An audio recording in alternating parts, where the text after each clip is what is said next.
Three to one. Hey, we're live on a Monday morning for all you New Yorkers. How you doing? You up early on Monday? Newark, New Jersey. How you doing? It's like, it's always 10 p.m. when we do this show. Not today. It's Europe. It's all about Europe. Yeah. This is the squeaky wheel. We get the grease here in Europe. Exactly. It's the day drinkers. The day drinkers, the unemployed, we're all here.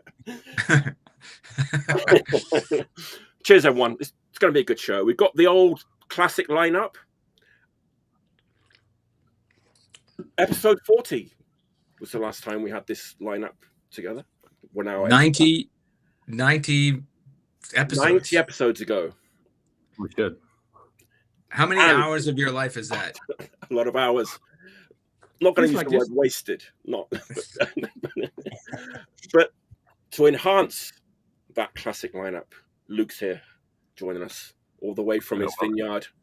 Thanks for having me. Cheers. We might have about 25 records for you tonight. We'll see how it goes. 20 or 25. We'll see. We'll see what happens. I'm not even going to do the housekeeping. Like and subscribe. Help us out. Send us your records. All that good stuff. If you're new here, watching, we're just going to talk about some great records we've been listening to and have a bloody good time. Oh, is someone here? Someone's watching? Mike Woodford. That's a name I haven't seen in a long time. Yeah. Hey. The gang's all here, including me. Good morning, Cleveland. How you doing? All right.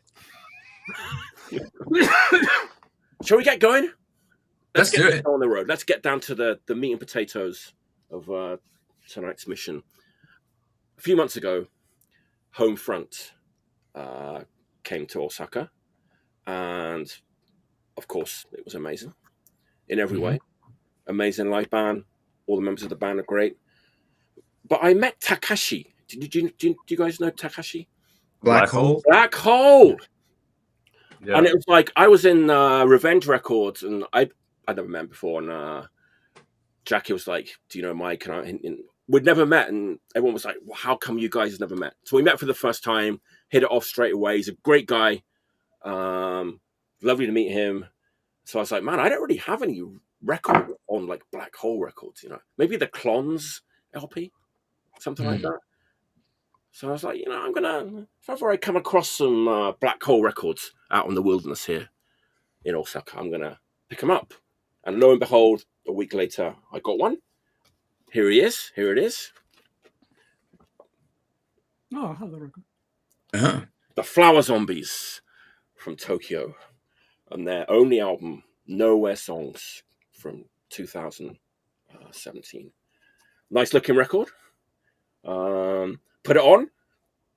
Took me back to the days of Snuffy Smile, like pop punk. If anybody remembers the glory days of like Snuffy Smile, pop punk, kind of ramshackle Japanese pop punk made by nice people, not jocks. So I was like, yeah, kind of Snuffy Smile. But what are Japanese pop punk jocks like? No, I don't know any Japanese pop punk jocks. I only know like this kind of, the Snuffy Smile. Yeah. Snuffy Smile. Snuffy Smile Records. And I was like, yeah, it's kind of Snuffy Smile. It's like, oh no, this is way more like, there's a lot more 60s pop in this record than Snuffy Smile.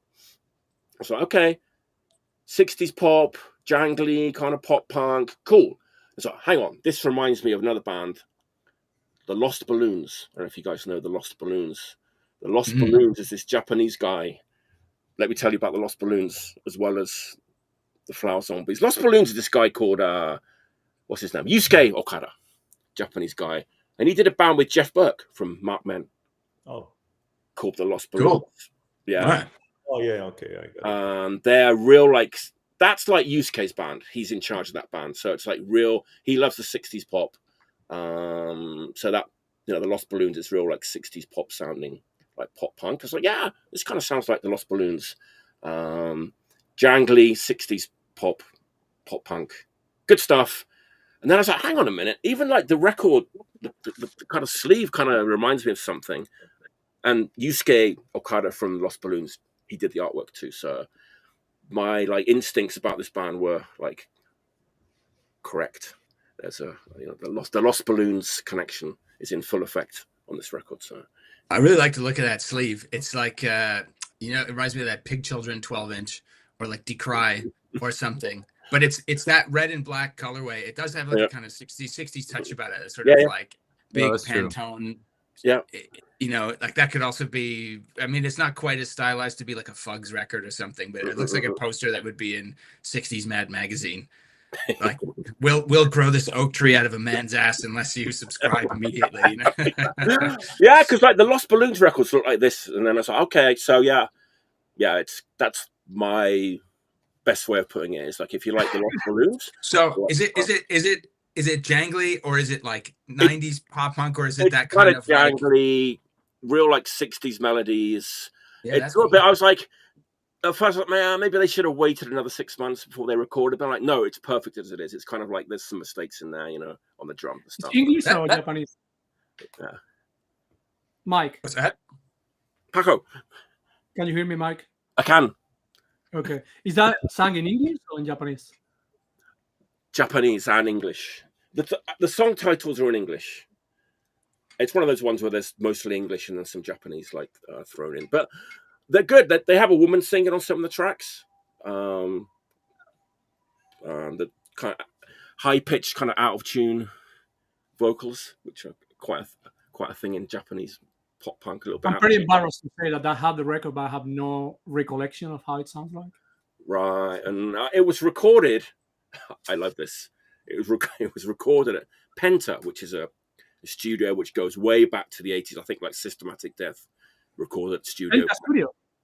Penta, yeah. There's studio where DK was recorded, right? Yeah. Penta. Studio Penta. It's like a famous chain studio. They have them all over the place. But actually, let me go on a tangent there. Go ahead. You tangent away. There's somebody in London that you may know, Mike, because he was way back. He's obsessed with JDK, and his health hasn't been that great in the last few years. But one of the things that last time I spoke with him, he's never been to Japan, although he's a Japanese hardcore and punk freak. And he was obsessed with the Penta studio. So he asked everybody in the planet if they knew anything about what Tam recorded all the ADK records. Wow. However, last time I was in Osaka with you, Mike, I did ask Javi, I believe. Okay. And apparently, it was like a rental space. Yes. One of those by the hour that you can. Yes. Yeah.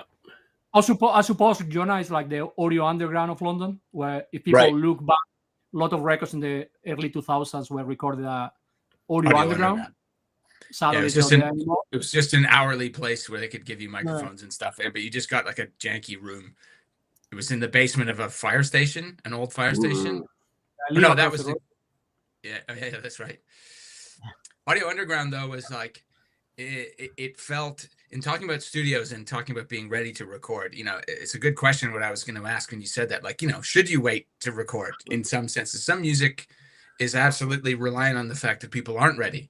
And that produces a kind of decision-making spontaneity that's irreplicable. But Audio Underground, so I made a few records there. The both Die singles were done at Audio Underground, and the circumstances were completely different each time. There was no sound isolation. There was nothing. We bought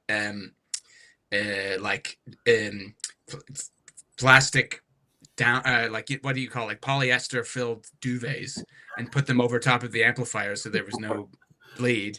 And there's no air conditioning in like an airless moldy basement anyway. Or sometimes they put you in the upstairs room, which was like this, it was just like the lounge, I suppose, where the fire service people would go to kick back, and it just looked like someone's shit living room. And but yeah, these kinds of the kind of places that great records get made. Yeah. It's funny. This Penta thing is more important than I realized, because I'm thinking things like the FVK and bands like that recorded at Penta. There's tons of stuff that was recorded at Penta, like back in the day. But the funny thing I was going to add on to that is, like, it says recorded at Penta, and Shitty House, which is definitely not our house. I don't know what Shitty House is. I guess it's like Shitty House. I guess it's like at home. Maybe I don't know. But so yeah, that's my first pick. Great guy, great label. Flower Zombies, Nowhere songs. There you go. That's wicked. That's it. There you go. All right, Jonah. All right. Okay. Well, it's fortuitous. Okay, I've got two things that I think I could follow that up with, and it's fortuitous that you mentioned studios because. So I'll start with this, and the reason, and I'll explain what I mean about studios. So I don't know if anybody has seen or heard of this single before. This is by a Swiss band from 1980 called Vogel, and Vogel I thought was Vogel is a German word for, it's like sparrow or swallow or something like that, like a kind of bird. So I just assumed that it was that. And I bought this record from a now defunct shop in Toronto about 15 years ago called, or no, 12 years ago maybe, called LP's LPs. LP's LP was run by a fellow named Lawrence Peterson, or Lawrence Peters, who was in a weird sort of experimental noise punk industrial thing called Corpus, and they'd just been around for ages, and he was just like, I mean, ne'er-do-well. So it was completely insane, this group. Anyway, but he opened a shop, and somehow he got all these boxes of pretty rare records. Like, and by rare I mean useless, like irrelevant, sort of funny little relics of whatever, somebody's imagination. So I actually bought this without a sleeve for $5, and then I bought it again the week later for $6 with a sleeve. Vogel, it turns out, is not just about naming your band after a bird. It is the surname of the person in this group, who is also the brother of, I can't remember either of their first names right now, but this is one of the two Vogel brothers who were in the Swiss band Taxi, who in the late 70s had a kind of weird synth hit called Campari Soda, which you might have heard, because I think it got covered in the 90s or whatever by somebody. But the reason I mentioned the studios is because this is on Sunrise Records, which put out, among other things, the Kleenex singles, and Sunrise had their own studio in some village in Switzerland where this guy, Vogel Jr., was the studio assistant. So presumably he got some free recording time after his time with Taxi or whatever. And he made this record, which is like a completely, it's unrelated to the 60s in the sense that it's the wrong side of the 60s. It's not the pop side of the 60s. Okay. The A side is like a pretty driving, cool, cold synth punk song. It's got really thick drums, really like leathery, chewy synths, and kind of, what can you call it? Like nonplussed, but like acceptably dreary vocals. And it's called Guten Morgen. And the B-side is called Arschloch. And the B-side is like, this is the kind of thing that makes finding records like this so much fun. Is that, like I say, it's part of the useless output of music, in the sense that it was born out of this great idea to bring people inside a space to make music and give it back to the world. And it's come out with this sort of like malcontented, like tormented orc who just wants, he goes and he sings the B-side. Weirdly, Guten Morgen is in German, but the Arschloch is in English. And it's just like a total, the B-side, it sounds like the Velvet Underground or something. It's really repetitive. It's really pummeling, and there's these really cold synth sounds, and it features a line like, "Not even a fart would care if you were in existence," is one of the lyrics, which is again something that like only the saddest person in otherwise good circumstances would come up with. Not only that, the other interesting thing about this record, and you can't read it very well, but the main track on this features the Scottish poet Ivor Cutler. Oh my God. Yeah, and doing spoken word over this. So when there's not cool synth post-punk, you got Ivor Cutler. You got Ivor Cutler yammering on in the background. It's absolutely like amazing. Real poetry. Oh man, it's fantastic. So this is like, I pulled it out because I remember I liked it, and it was like a sort of this anomalous thing.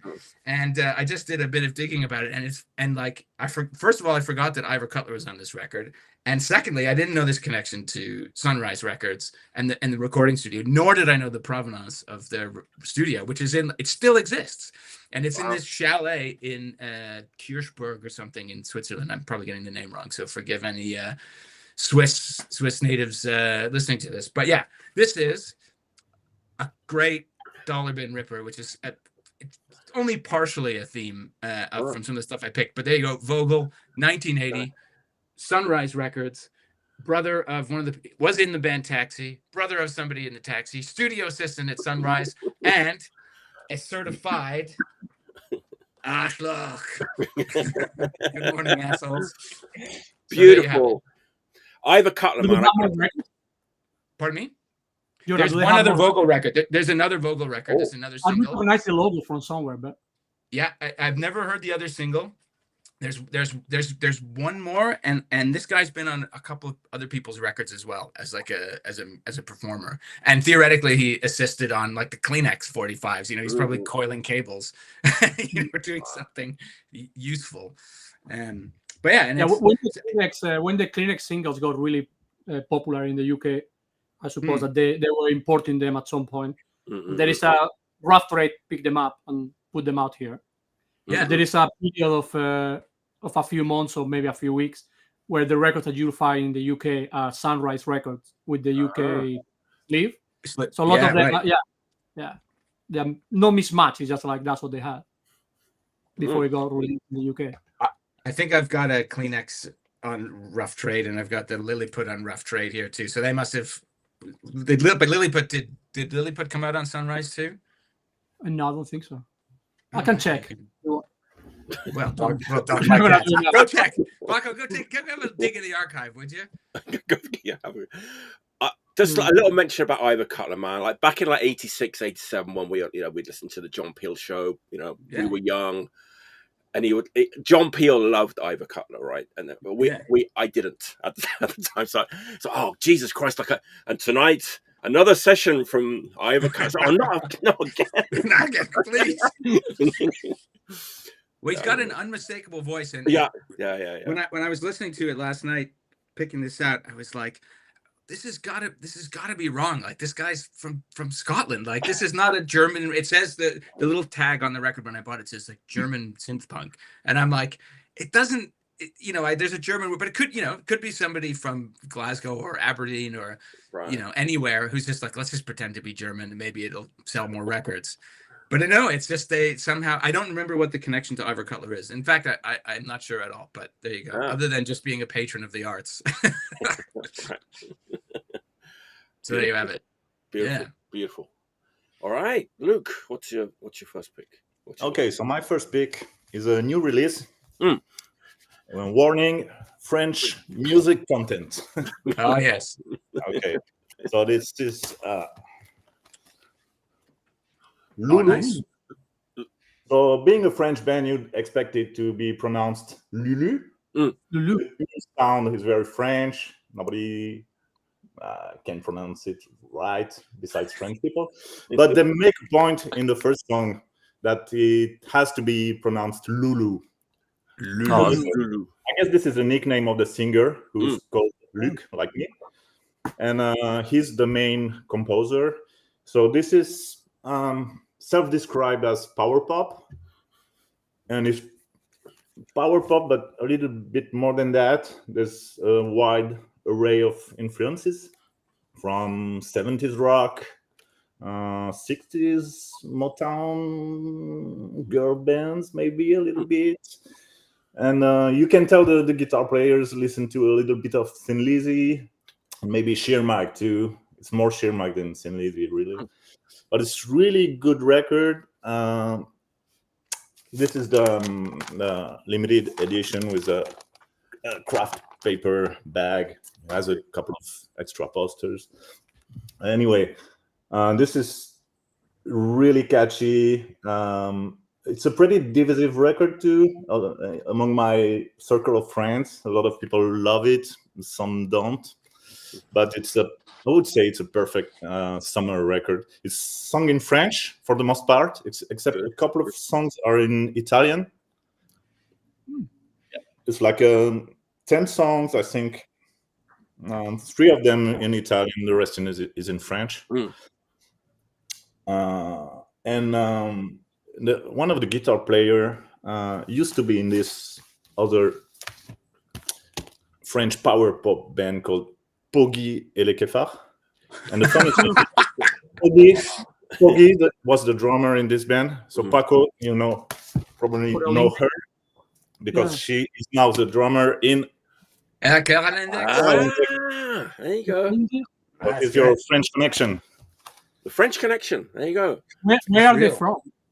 They are from Lyon, except the guitar player is from Marseille. Is it any other members of Lulu in different other bands going on today, like Video Flip or Claim Choice, those other Lyon bands? No, I think a couple of them are in other bands, but more like indie rock bands. I don't know about them. The south of France just has a touch with power pop. It's a fact. Yeah. They know how to use a guitar. Yeah, this is very poppy, but it's a perfect summer record. I haven't seen them live yet. They played here a couple of weeks ago, but I was on tour. But I'm gonna see them in a couple of weeks at some festival. And which been label really live. What? So which label put it out? So it's on. It's a couple of labels. It's 2 French labels, Holding Banana Records, Danger House Skylab, and a German label taken by surprise. Okay. It's a bit like France is like really been like it's really blown up recently. It's like France has always been blown up. We are lovers of the French content. Here. Yeah, there's a lot of good stuff. I just don't think it gets hyped up as much as like UK or US bands. So right. But we're getting there. Yeah. Cool. All right, Paco. Okay. What you got? As I mentioned to you guys on the chat group, yes. Today I'm perhaps a bit out of my depth in some of the. I've got a couple of those. Don't worry, we're in this together. Well, I hope that with your knowledge, your great Japanese, Mike. Oh God. Jonah's esoteric review, and you guys, maybe you can help me. We'll try. So the first record I'm gonna show is a record by the first and perhaps the most talented Yoko Ono's husband, which is this guy. How's it go? Toshi Ichiyanagi. Okay. My Japanese perhaps not the greatest. Wow, I don't remember seeing that before. Opera Tadanori Yoku by Toshi Ichiyanagi. Tadanori Yoko is like a very famous like artist from Japan from the 60s, I believe. Kind of like Andy Warhol of okay. Now this record is a okay, I'm gonna try to describe it. It's pretty out there. Friend. Good luck. First of all, it's a double picture disc for 1969. What? Yeah. Why? It is 4 sides. It goes all the way from the guy Toshi Ichiyanagi was like a virtuoso pianist who studied with John Cage, and he performed with John Cage in the 60s. Okay. He lived in the US, came back to Japan. I don't really know how this record came about, but it is kind of trying to put music to Tadanori Yoko artwork, as far as I know. It goes from like crazy feedback to like marching bands, like military marching bands, to like crazy piano interludes, a spoken word. Then one side and a half is 1-2 song by a band called Flowers, which is pretty flower traveling band. Okay. Like car psych, like guitar, like mental beats, and I mean, there are bits of Enka on it too. And nice. I'm going to touch on that in one of my picks. It is probably the antithesis of like today's music consumption in the terms like this is not a single. You actually need to listen to the entire double LP. And it is very hard to zone out once that you tune in. It's like pure like addictive. Anyway, let me show you some of the art because the art is incredible. Well, we're dying to see the double picture disc, right? Aren't we? Yeah. Want to see the picture. So, hang on. I hate picture discs. Yeah, I don't know why. Everybody hates picture discs. But these picture discs. Sorry. Go Did ahead. they come out? This came out in the 60s, or this came out now? 1969. Yeah. Oh, right. Let me show you the first side first because it's very clever. So this is supposed to be like a hand picking up a picture disc. The labels are part of the picture disc. They are not printed labels. Then there's some like the Hanoi Yoko artwork, outside.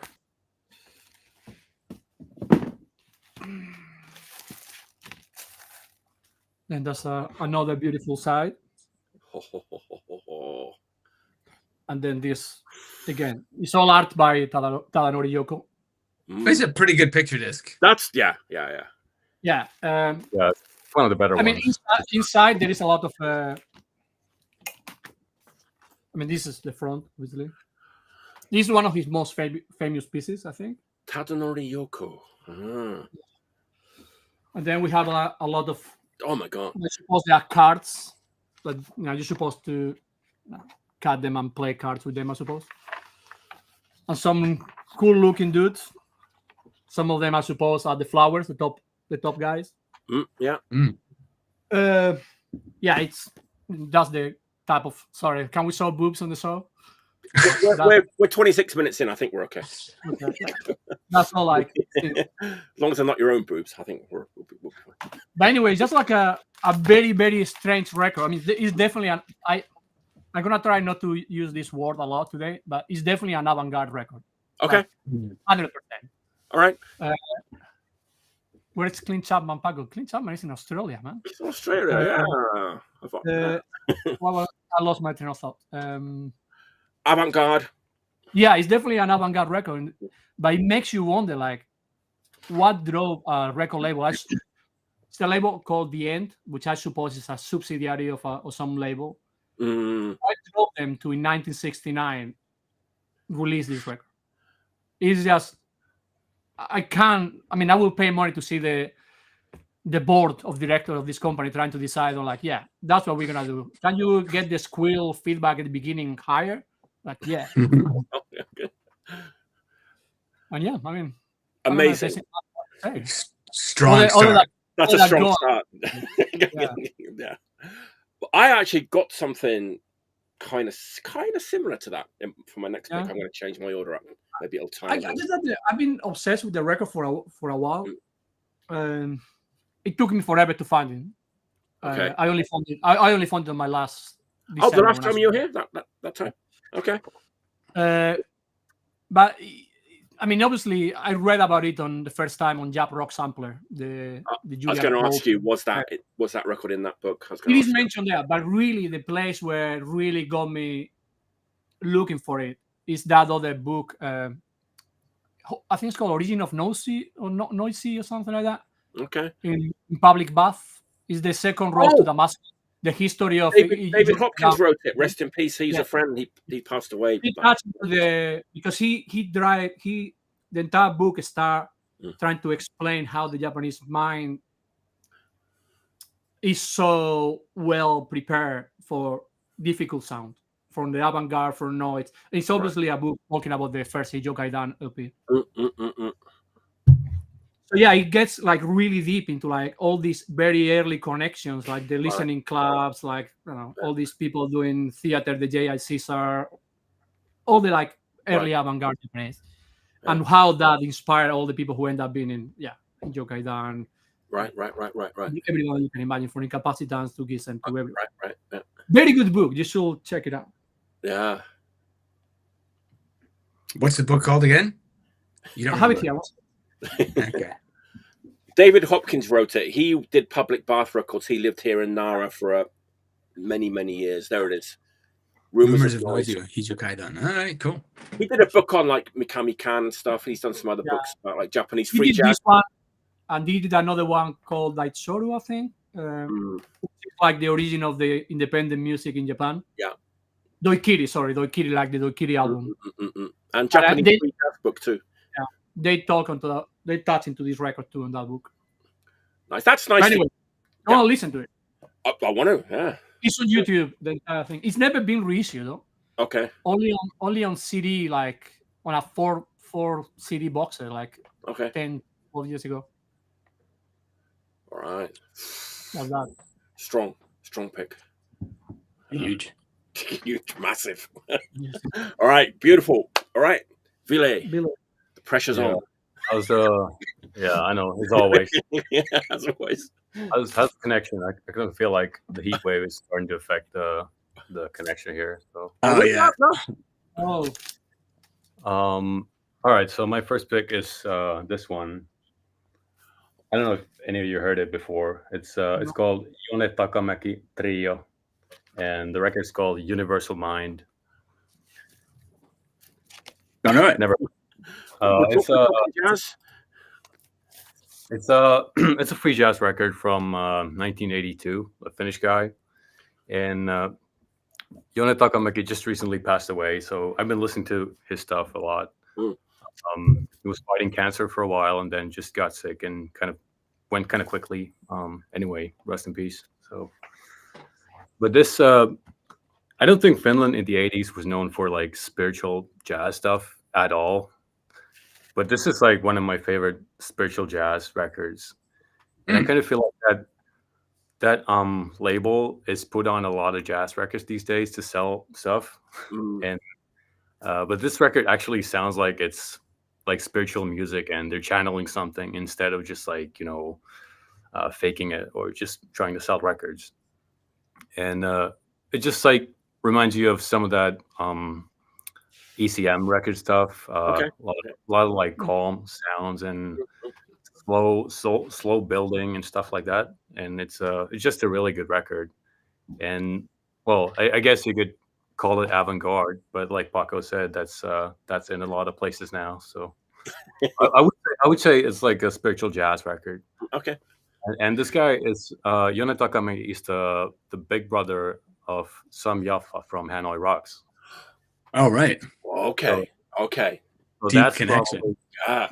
So that's probably why he ended up playing on a lot of records. So he's playing sax on like Razzia LP, and then some of that like Finnish 70s punk stuff as well, because he was like playing a lot at that time. And I don't think there were like many players who were interested in so many genres at the time who played sax. So he just ended up playing on a lot of records. And it was just interesting to meet this guy as well a few times and just talk about music, because he was like very strict about what he wanted, and then he would just like walk out of bands instantly if he was not satisfied with the direction they were going or something. Like I respect that, but I kind of understand it might be hard to work with sometimes. But those people make the best records, I think. They're kind of difficult. In the context of it's amazing all these connections that you say in Finnish music, that's wild, that this has, and I find that like especially in quote unquote smaller music markets, or whatever you want to say, markets is the wrong word, but in smaller music scenes in which the people responsible for getting actual records over the line, what at that time in the early 80s, and presumably this person was playing jazz long before that, like what's the sort of contemporary history of avant-garde in Finnish music in those terms? Is it made more Finnish in some ways, or is it a reflection of like what's happening in the 70s in jazz and stuff like that, or is it just like one of these fluke accidents that's like a really brilliant amalgamation of everything? If you're just a musician on the scene, you're absorbing so much, right? I think this guy was just traveling a lot, and like this record, for example, is there's a huge like India vibe to it. Okay. So he was probably there. And he used to play like a dozen different wind instruments. So he was not just a sax player. So he would have like shakuhachi flutes or like banturi or like whatever, like different wind instruments from all over. And he had a huge collection as well. So I'm actually curious to see if that's gonna pop off for sale now that he passed away, because there's like a lot of like cool stuff. But I think at that time in Finland you had to be like traveling, because the scene over here, there was like avant-garde stuff, like electronic music, but not in the sense of like I kind of feel like the crazy avant-garde jazz stuff from that era or the 70s. There were like Edvard Vesala, for example, who was the percussion drummer guy, and he did like a bunch of cool shit. But there were only like a handful of people playing, because it's a very small country. Yeah, that's what I mean. It's like it becomes so tight knit, right? Like if you're making anything that's kind of, I mean, avant-garde, you could lend to. I'm sure it was overused at the time in the early 80s as well, but you could lend it to some of the like guitar music that was happening in Finland. You could lend it to a lot of things, I'm sure. And so these people probably interacted all the time. Yeah, and when you look at the credits from a lot of records at that time, there's like 7 different names in all of the jazz records that were made in the country. And it was always like the same people. It's like Eero Koivistoinen and then Juhani Aaltonen, and they were always like the same people who played on everything. And one of the most interesting is not actually related, but there's a book about Finnish like synth pop and synth music, and there's a story about Esa Kotilainen, who used to play in Vigvam and a bunch of these like prog rock bands in the 70s. And he was the only guy in the whole country who had a mini Moog synthesizer. So there was just one of those machines in this country, and that's on all the records that were made throughout the 70s, 80s, and 90s until someone else got it. So it's and he would just like hide the settings. He would just like, he had a notebook with all the settings, and he would not let anyone see it. Wow. So if anyone wanted that sound on the record, they need to get that guy. So yeah, that's so cool. Wow. Yeah. Has Fart done a reissue of that yet? Really? No, there's a reissue, but I can't remember the label. It's got like a brown, like a cardboard color sleeve, but there is one, and you can still see this around somewhere in Finland. Maybe not so much outside of Finland, but it's like a 50 euro record now. Not crazy expensive, but like definitely one of the best jazz records from this country, I think. Wow. Really cool. Cool. All right. My first. This is going to be my desperate attempt to tie into Paco's pick. I don't think it's quite as impressive. Maybe let's see. Okay, so like Japan had a huge folk boom in the early 70s, massive, and the used bins here are full of folk records that kind of look cool, usually kind of like black and white covers, lots of fields, and I know I've lucked out so many times. Like in the bins, I think I kind of struck gold like the other week. This kind of was shouting at me to buy it, and I bought it. It looks pretty cool. It's this record. It's by this guy called Morio. Agata. It kind of looks kind of different to Morio Agata. It looks pretty different from most of the folk records from this time, which usually had like a guy with a beard, like sitting in a field with his like acoustic guitar. This is not that. This is a great record, and here's the back. It's kind of like, you can see it's got this like 20s like vibe to it. It's like weird like folk mixed with enka. This is his first record. I think this is kind of considered his best record from the 70s. I've kind of sampled some of the others. They're not that great. Really delicate voice. So this guy puts out a bunch of folk records in the 70s. Hold that thought. We get to 1979, does the biggest turnaround, the biggest switch up that nobody saw this coming. He puts a record out on Vanity Records. The other record. Yeah. Vanity Records. Classic Osaka label, which I've not delved very deep into Vanity Records at all. Probably Aunt Sally and a couple of other things. I love that Aunt Sally record. That's a classic, yeah. That's amazing. But it's a bit too experimental, but I think I'm ready for it in my old age. I think I'm ready to dive in more to Vanity Records, in my advance. So, okay, 1979, goes into the studio, knocks this record out in 2 days. I think the vision for this record, and this is the record I'm talking about, it's been reissued on Meshki, who did like Inu and stuff. I have that one. Yeah, it's it's a cool record. It's a cool record. Yeah, it's okay. So it's Otome no Hakata Yume was that record. This record basically is called Norimono Zukan, which I translate as a vehicle encyclopedia. That's how I translated it as. So goes in this little studio in Osaka, and I think the sort of the purpose was to knock out like a kind of synth pop kind of record, but it didn't turn out that way. They got all these other guys into the studio, and the lineup of guests on this record will kind of blow your mind when I tell you like who plays on this record. It's like you got Few from Aunt Sally, right? She does like backing vocals. You got members of Ultra B-Day. Bear in mind, this is a folk guy, right? This is a guy that just was knocking out pretty kind of standard folk records in the 70s. Ultra B-Day members. Jun Shinoda from SS and the Continental Kids is on this record, like playing guitar. Another guy who was in the Stalin and Inu is on this record. It's a crazy lineup. It's crazy lineup. And yeah, so I think the purpose was to kind of knock out this kind of synth poppy record, but can I use the A word, the avant-garde? The avant-garde. It's not like no, it's overused.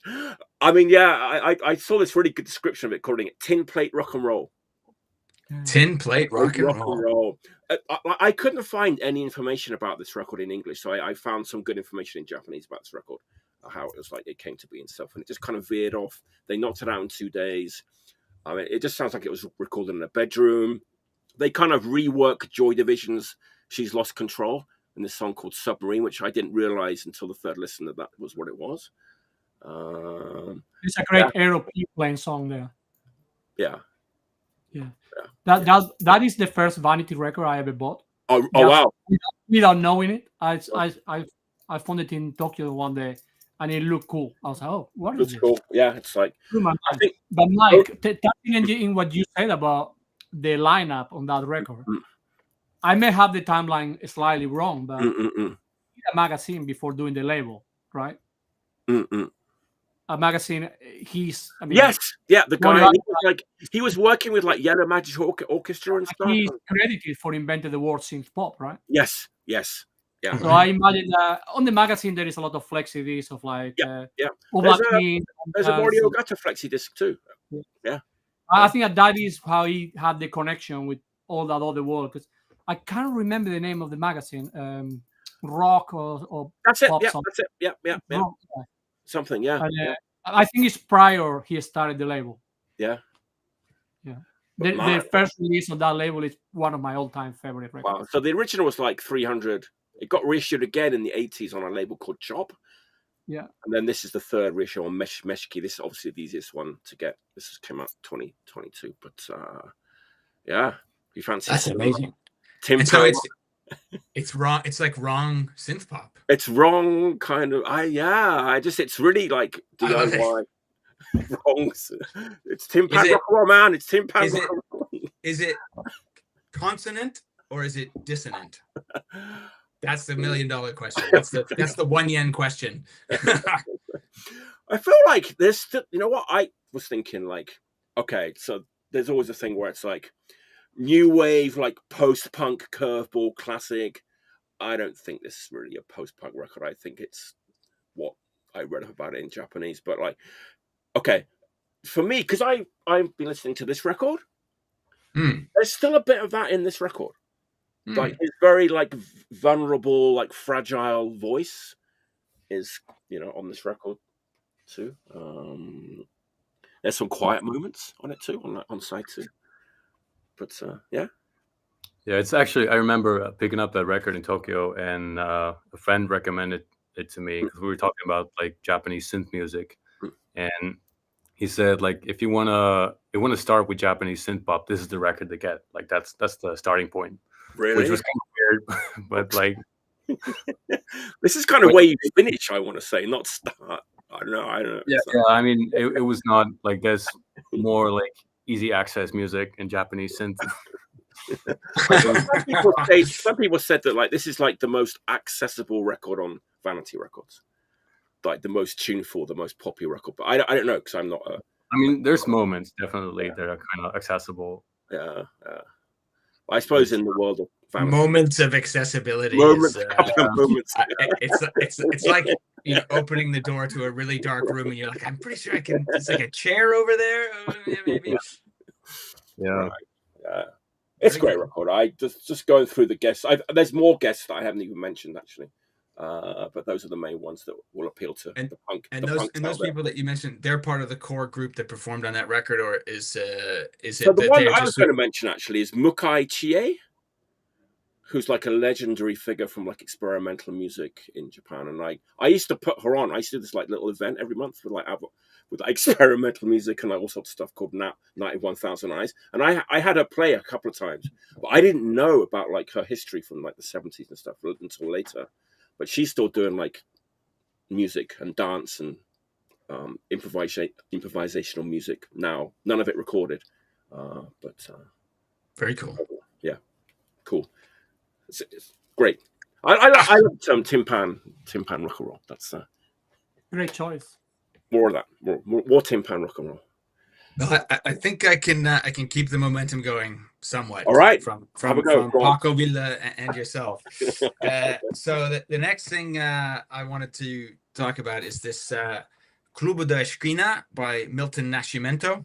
Oh, he's a Brazilian musician that you may have heard of. Yep. And this is Clube da Esquina, which means the street corner club. Was a songwriting collective in the late 60s, early 70s, with this other person, Lo Borges, or I don't know how to say it correctly in Portuguese, but who was a slightly younger musician. Milton Nascimento is born in the early 40s, and he sort of comes to prominence in playing his music sort of like in the end of the bossa nova, early tropicalia kind of era of Brazilian music. And the amazing thing about Brazilian music at this time is that it has its own sense of modernity, in that bossa and samba and like sort of indigenous music of Brazil is combining with Western jazz and things like that, and creating this very relaxed sound. But there's always this kind of presence of folk music, like I don't know how else to describe it, folk music, and it's decidedly not avant-garde, this record. But the interesting thing about this is that this is early 70s. I think it's 72 or 74. I heard this record. It was recommended to me. I was in a bar in Toronto 15 years ago, and it's the kind of place that people would put a TikTok about now, like, wow, dude, these wings are 11 cents, dude. The beers are $4.50. They got hockey on fucking TVA, and this place is a fucking shit kicker's ball, bud. And is this sort of crappy sports bar called Hurricanes in downtown Toronto. And I was in there with a couple friends. A group of people walked in who knew my friends, and the group of people turned out to be the guys in the band Bad Bad Not Good. Okay. Who are very cool people. They did some stuff with Ghostface Killer, right? They did a whole record with Ghostface that sounds like David Axelrod. It was fucking amazing. And I didn't obviously they weren't introduced to me as the people in this band. We just started talking about music and books and stuff like that. And they caught me at a high point in my consumption of both music and books, and started talking about the film Black Orpheus, which has a really great soundtrack by Luis Bonfa. And I should have pulled that record out to have done the and here it is. But Black Orpheus is my favorite film, and it's a reworking of the tale of Orpheus, but set in the favelas in Brazil in the late 50s. And the soundtrack is this beautiful mix of like traditional percussion Brazilian music and jazz and samba and the stuff that was happening at the time, particularly made by Luis Bonfa and by Antonio Carlos Jobim, before Jobim went full lounge mode, which is also something that I like. And Milton came up, and I probably heard this at the time, but I never thought about it until I was in a recording session in April. And I was one of the people involved in the session, we were taking a bit of an ear break, and he put on a song from this record. I goes, "What is this? I know this." And he goes, "Oh, it's Milton Nascimento." I was like, "Oh, right." I said, and this kid was like, he's like 22. I'm like, "How the fuck do you know about this? This music is like way beyond what most 22-year-olds are checking out." He goes, "Oh, I think it sounds like the band Prison Affair," which is completely mental. But there's a song on here called, wait a minute. It's called Cravo y Canela. And Cravo y Canela is just, it sounds nothing like Prison Affair, but it has a kind of like high six Nashville tuned guitar doing this very speedy riff. So I guess if you squint, it sounds like Egg Punk or something. But anyway, Milton Nascimento, his records from the 60s are I'm not going to use the AV word at all because it's not an avant-garde record. His records in the 60s were pretty conventional. They had the kind of, you know, in the 60s, everybody is handing off this like widely orchestrated sound to one another, in which pop music all of a sudden has to be lush strings and big, massive soundstage style recordings. And in some cases, it feels natural. And I think in some ways that kind of orchestration comes from this sort of like Gil Evans working with Miles Davis kind of period, post Sketches of Spain, post Miles Davis with string, Clifford Brown with strings. These things open up this world where music all of a sudden isn't a club experience. It's like a concert hall experience, or at least jazz music. But then in 1970, Milton Nascimento releases this record just called Milton. And the first song is called For Lennon and McCartney. And he's clearly just had his socks knocked off by listening to the Beatles or whatever. And all of a sudden, instead of the like, you know, cathartic and partly English language, partly Portuguese and lush string experiment. They're not experimenting. Lush string arrangements, jazz chords. All of a sudden, there's sort of funkier beats, distorted guitars, wild Hammond organ, stuff like this. And then Club de Esquina comes along, and they dial back this like moment of embracing rock and roll and perfectly put it into an amalgamation of folk, contemporary jazz music. Everybody who's there is playing on this record, and also this like neology of combining sort of funky rhythms with like sort of more traditional Brazilian music. So that is a winner chicken dinner. This is the reissue on Men with Beards because it's like it's Endless Happiness. Sorry, it's been reissued a few times. This is probably a bootleg, but the original is like a $2,000 record, so it's hard to come by unless you're really looking for it. Okay, yeah, but the reissue is easy to find. And there's not very many duds on this record. You know, it's a double LP, and it rarely dates itself. So we're talking about pretty old music here. And, you know, everybody's interested in old music. We're talking about Finnish jazz from the early 80s. You know, the early 80s had so many moves in production that could date the records. And I'm having not heard that record, I'm assuming it sounds like it could have been recorded yesterday or 30 years from now or 60 years ago, you know? And this record is very natural sounding. There's only a few moments that sound like Eleanor Rigby or whatever, but the rest of it is brilliant, and it doesn't date itself at all. And the emphasis and the sort of hypothesis of why you could be making this music in a songwriting collective in a time where like labels and codification of music is happening en masse, early 70s, it's really, really good thing. And so Lo Borges, Milton Nascimento, Club de Esquina, and get it on ASAP. That's my elevator pitch. The other thing is, if you listen to it twice in a row and say your name in the mirror, you're cursed forever. So just, you know, go wisely. Love it. All right, Luke, what you got? Okay, so back to Japan. Less subtle stuff. I'm going to talk about Japanese hardcore punk record that, in my opinion, has flown under the radar. It came out before pandemic on everybody's favorite label, FOAD. Canaria. Cool. Yeah. So this is a band from Okayama, I think. I don't know where Okayama is. It's probably between Osaka and Hiroshima. Okayama. Yeah. Okay, so this is everything they recorded is like the demo on one side from 2014, and 4 new tracks on side A, and it's what I call traditional Japanese hardcore, one of my favorite subgenres. So, you know, gang choruses, burly vocals, slightly metallic guitars. And this is really, really good. It kind of reminds me of Judgment at times, which is a huge compliment for me because Judgment is like one of the very best band ever. I don't know. I haven't heard too many people talk about this record, but it's super good. And if you like traditional Japanese hardcore, you should give it a try. I think, in my opinion, the side B is the demo is slightly better, but both sides are really good. I don't know if the band is still around. They probably are. They've probably been going for 2 years and never. Japanese bands don't like to put out records. They just like to play gigs. They don't like to put out records. Yeah, all this. That's crazy how Japan has all these small town bands that probably never played outside of Okayama. Has always the town of Okayama has always been on the circuit.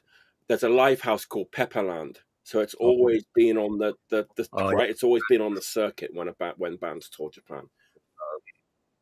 Yeah, the couple owning the venue like or something. They're like an old couple. But you look back on flyers, like all the classic bands have like played at Okayama Pepperland. Yeah, like everybody was there. So yeah. And I looked it up on Discogs. It looks like the bass player used to be in Padlock. I was going to say, I thought there was a Padlock connection, but you threw them. Padlock was really good. They only released a couple of CDs, records. But Padlock are back again. They're playing out. I think Padlock are putting out a new record too, I think. Well, how can I put this? It's like discrete records, like the sort of under the radar. It's not HD Fact, it's not Selfish Records, it's like discrete records. People love that stuff. Discrete records. Yeah. This kind of stuff, like discrete records. Yeah. Rave, sugar. This style is a dying breed. I pronounced it dead one time on the show. Really? Not my which is a shame, but I guess there's less bands, but there's like bands like Confront and Intention and bands like that. Younger bands. Yeah, but they're not younger people are not playing this style anymore, right? No. Which is a shame. No. Mohawks, beards, tie-dye, pantaloons. Yeah, bring that back. Bring it back. That's over. There's not going to be any young new bands like doing that, I don't think. But the dying art. But Canary is like a younger band, but they're all in their 40s, though, I think. Probably like probably. That's still younger, like in that context, right? Like I can't really tell from the pictures because you can't really see, but they're not young people. No. It's such a cool thing about Japanese hardcore, exactly as you described. These little unturned stones that produce some absolutely amazing record that nobody ever hears, but just sitting waiting for you to find it. And also like the CD only thing from like the late 90s, early 2000s. Yeah, exactly. Like 5-song CD EP. There's so many of them, so many good ones. Yeah, very overlooked. Yeah, so much good stuff.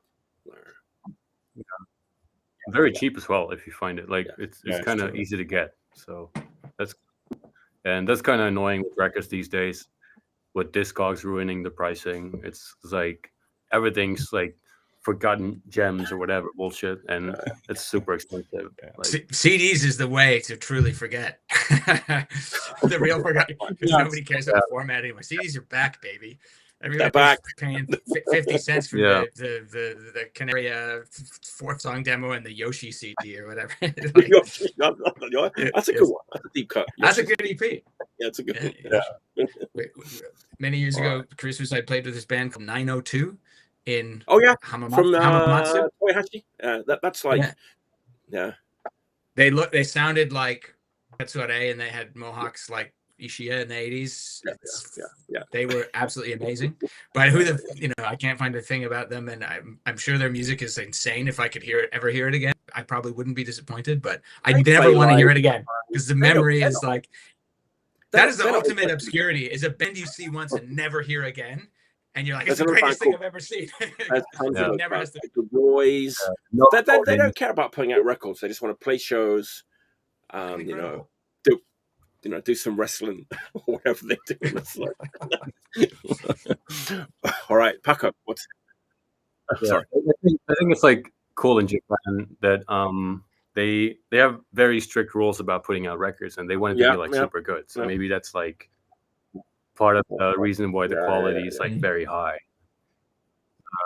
I think it's actually with Tetsuare, they still didn't do record number 3 because one of them is in jail, right? I think they kind of maybe they kind of count like that 12-inch, that 1 for all for one as like that's an unofficial Tetsuare 3 kind of thing. I don't know. Right, yeah. I think that was the reason that one of them is in jail and it's got his song. One of them was always. I know who you're talking about actually. So I don't say his name, but I know you. But one of them was always in jail, or sometimes 2 of them. Right, yeah. So instead, record number 4. All right. Oh, sorry, but I respect that. Paco, what's your second pick? Wow, this is an epic. We're an hour in, and we're. I was gonna say an hour, and we are on the second round. Second round. Oh dear. Okay, I keep it quick. Yeah. Do whatever you want. Spanish record, 1982. On the best Spanish label, Draw. Members of Aviador Draw.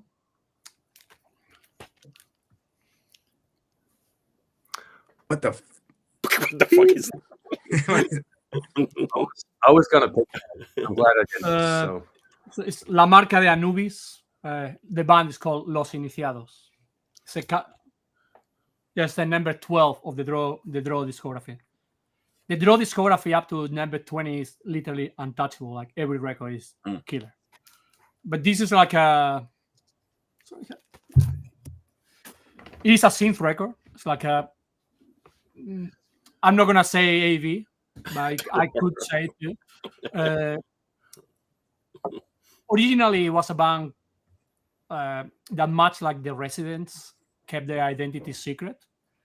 So it was kind of like a project with members of a lot of other bands, namely Aviador Draw, like the two main characters. I can't say for sure because I don't know, but I imagine a man and a woman from Aviador Draw, and they did a 7-inch earlier on Draw, which is pretty experimental. It's electronics, pretty like DIY electronic. But in the format of a 7-inch, it sounds really oppressive. It's really dark, really repetitive. But when they did like the LP probably the following year, it is like a minor masterpiece of like mix of minimal wave, like dark synth pop. Extremely, the songs that are pop are extremely catchy, but in a really, really, really dark way. The ones that are more experimental are really oppressive again. They're like really repetitive. It's kind of like there's a theme going through the entire record. This is, I suppose, it's ancient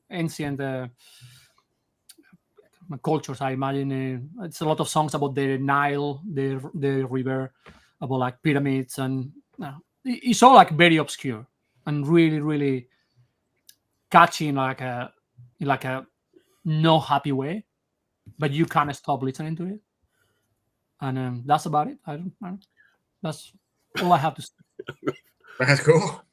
It's a very cool record. I think you actually recommended to me when we talked about Aviador Draw some like years ago, and I remember picking it up like I don't know, around COVID or something. And it's I love that record. I think there was a reissue on Minimal Wave. The very first release on Minimal Wave is Los Iniciados single with the track of one of the videos. Right. Because that's another thing I didn't mention. They also operate as like a theater group. So they did a lot of performances where they were like masked up. And the second album is actually Wu King, the theater act, as a record, which is pretty hard to listen to in comparison to this one. But yeah, I just when I pick it up, I realized right now that back when I was younger, I'm still young, but when I was younger, I didn't have access to do too many records. I guess I used to write my name on the records and the date when I bought it. Me too, man. Me too. I just realized that I have the date and my name with a little anarchy on my surname. Oh, nice. I bought this record on the 8th of March of 1996 in a shop called Reciclaje in Granada. I had no idea what it was. It's just super cool. Let's bring back writing our names on the records. Okay, should we all get our records out and let's do it maybe together? I stopped doing it. I have a marker.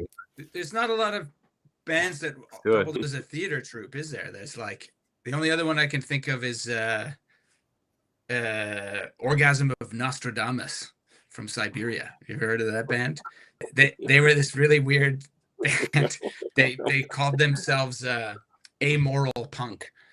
And they were like, we fucking are so against everything, even ourselves. They would turn themselves inside out if they could, and they dressed up and staged these actions. It was like Bertolt Brecht or something, but in Russia in the 90s. And they had these fucking completely insane records that sound sort of like Disorder or Napalm Death or something. It's like some of it is like really unreal punk, and some of it is like just unlistenable tin pan grind. But they would dress up like Frankenstein and attack TV shows and stuff, and they all just they became gas huffing drug casualties. But anyway, so there you go. That's another theater troupe. But that is fucking cool. Touching on the theater, there is a reason for the theater.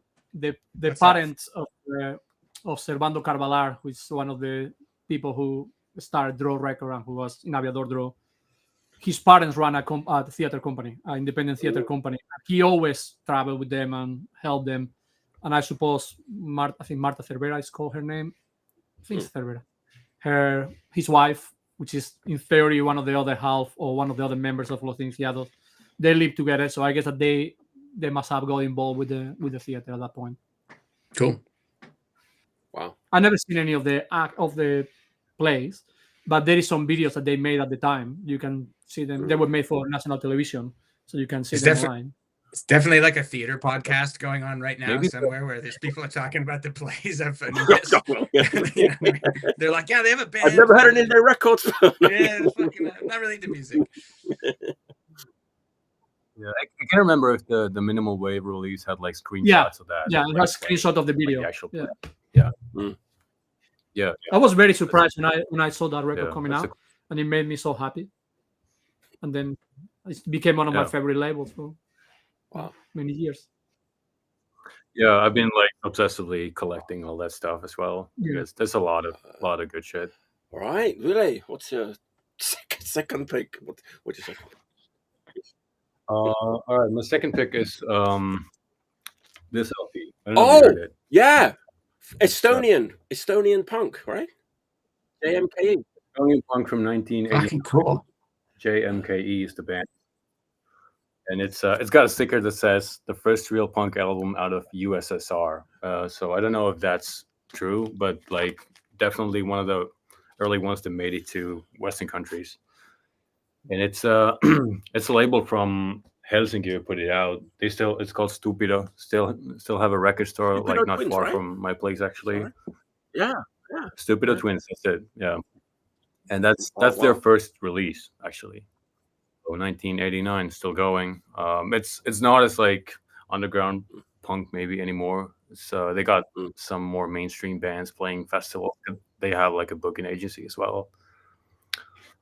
Anyway, it's like I don't think there's a lot of talk about Estonian punk bands in the international circuit, and everyone here knows it because they used to come here quite often and play shows. So that's like I picked that record up when I was a teenager, so you could just find it easily.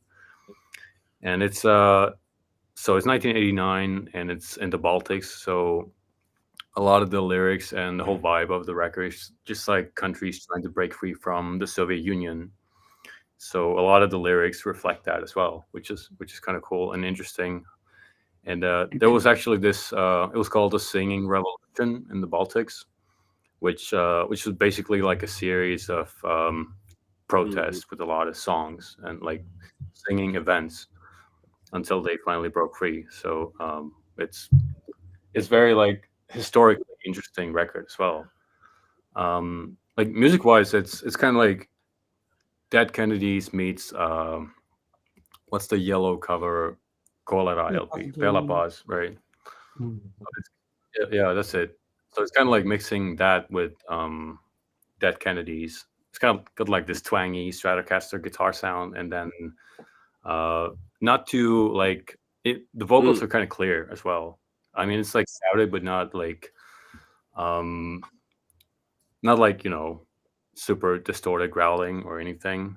And it's the lyrics are very like spot on. You can hear it, and it's like a record I keep going back to every now and then, and it's always just like amazing. It's like one of those records I know back to back, like I know what's gonna happen, but every time I put it on, it's just like I'm just amazed that they made this stuff in Estonia in '89, and it's definitely one to check out if you haven't checked out Estonian about that punk. record Like in so long. Okay, so we knew about that band because Maximum Rock and Roll did a big feature and interview on them around '89. So yeah. I mean, there were a bunch of like Soviet punk bands, but I don't think a lot of them got circulated outside of the Soviet Union. But this is like a Finnish label, so it was like easier to distribute. JMKE. Wow, man. I remember like boys being like, he's kind of quite a good-looking guy, right? Like put his face. Oh yeah. Now he looks a bit different these days. He's got a huge beard and he's kind of he's old. Well, yeah, that's a cool band photo in the back. That's absolutely amazing. See that? To the cold country. And they all got that's it. It's called Kylmälle maalle, and that's how it translates to the cold country. And there's like songs like Internatsit, which is basically, so there was this movement. It was like a pro-Soviet movement called Inter, I think, and then it's like anti-Nazis. So it's the lyrics are kind of cool, and especially if you know anything about the history of these countries. But even just like if you don't know anything about Estonia, it's still like a very cool punk record with very, very good songwriting. So should be kind of easy to find in Finland at least, and maybe Discogs as well. But the prices have gone up. I've only ever had it from the tape, like the tape trading days. I had it. I just had I think I paid like €5, but now it's like 100. So yeah, I just had a quick look. God, I've never heard of it before. It's really cool. I had a quick look, and I was like, okay, really? Wow. 75 pounds going rate, apparently. Yeah, that's about it. Like, but it's but you can still find it. It's not like impossible to find. It's not like a Japanese Flex CD 50 copies made. So you can still. It's it's. In that way, it's accessible, but and there's reissues, I think. So man, I love that. It just brings back so many. I remember like that interview from like Maximum Rock and Roll they did, like from you can probably still find it on Google or something. Like, it's just like hearing those people talk about what life was like in Estonia at that time, and imagine making punk music in that like context. It's always interesting. Instead of like Western countries that were kind of very different at that time. So speaking of, sorry, and it's definitely like music-wise, it's definitely got that like Eastern European vibe to it as well, like with the melodies and everything. So it's got like a pretty distinct sound. So nice. That's a nice pick. Yeah. All right, this is not the record that I should be talking about, but it's my pick, so maybe someone here can help me out with this one. Mid-'80s Peru punk, very raw punk, very DIY punk, very ramshackle punk. 87. Attack Frontal? No. I think the main point about this band is that the vocalist and leader of the band was a woman. And I think like it was very hard for her in those days. And I think, if only someone here could speak Spanish, because all the lyrics are in Spanish. But I kind of checked out some of the titles and stuff. But anyway, let's see if people know this rock I'm talking about. Maria Tita El. Yeah. Brutal. Fucking cool. Yeah, I'm not. I shouldn't be talking about this record. It's like it's way over my. Oh, look at that! I didn't look at that. Look at that fucking picture. Oh shit! Outrageous. Amazing.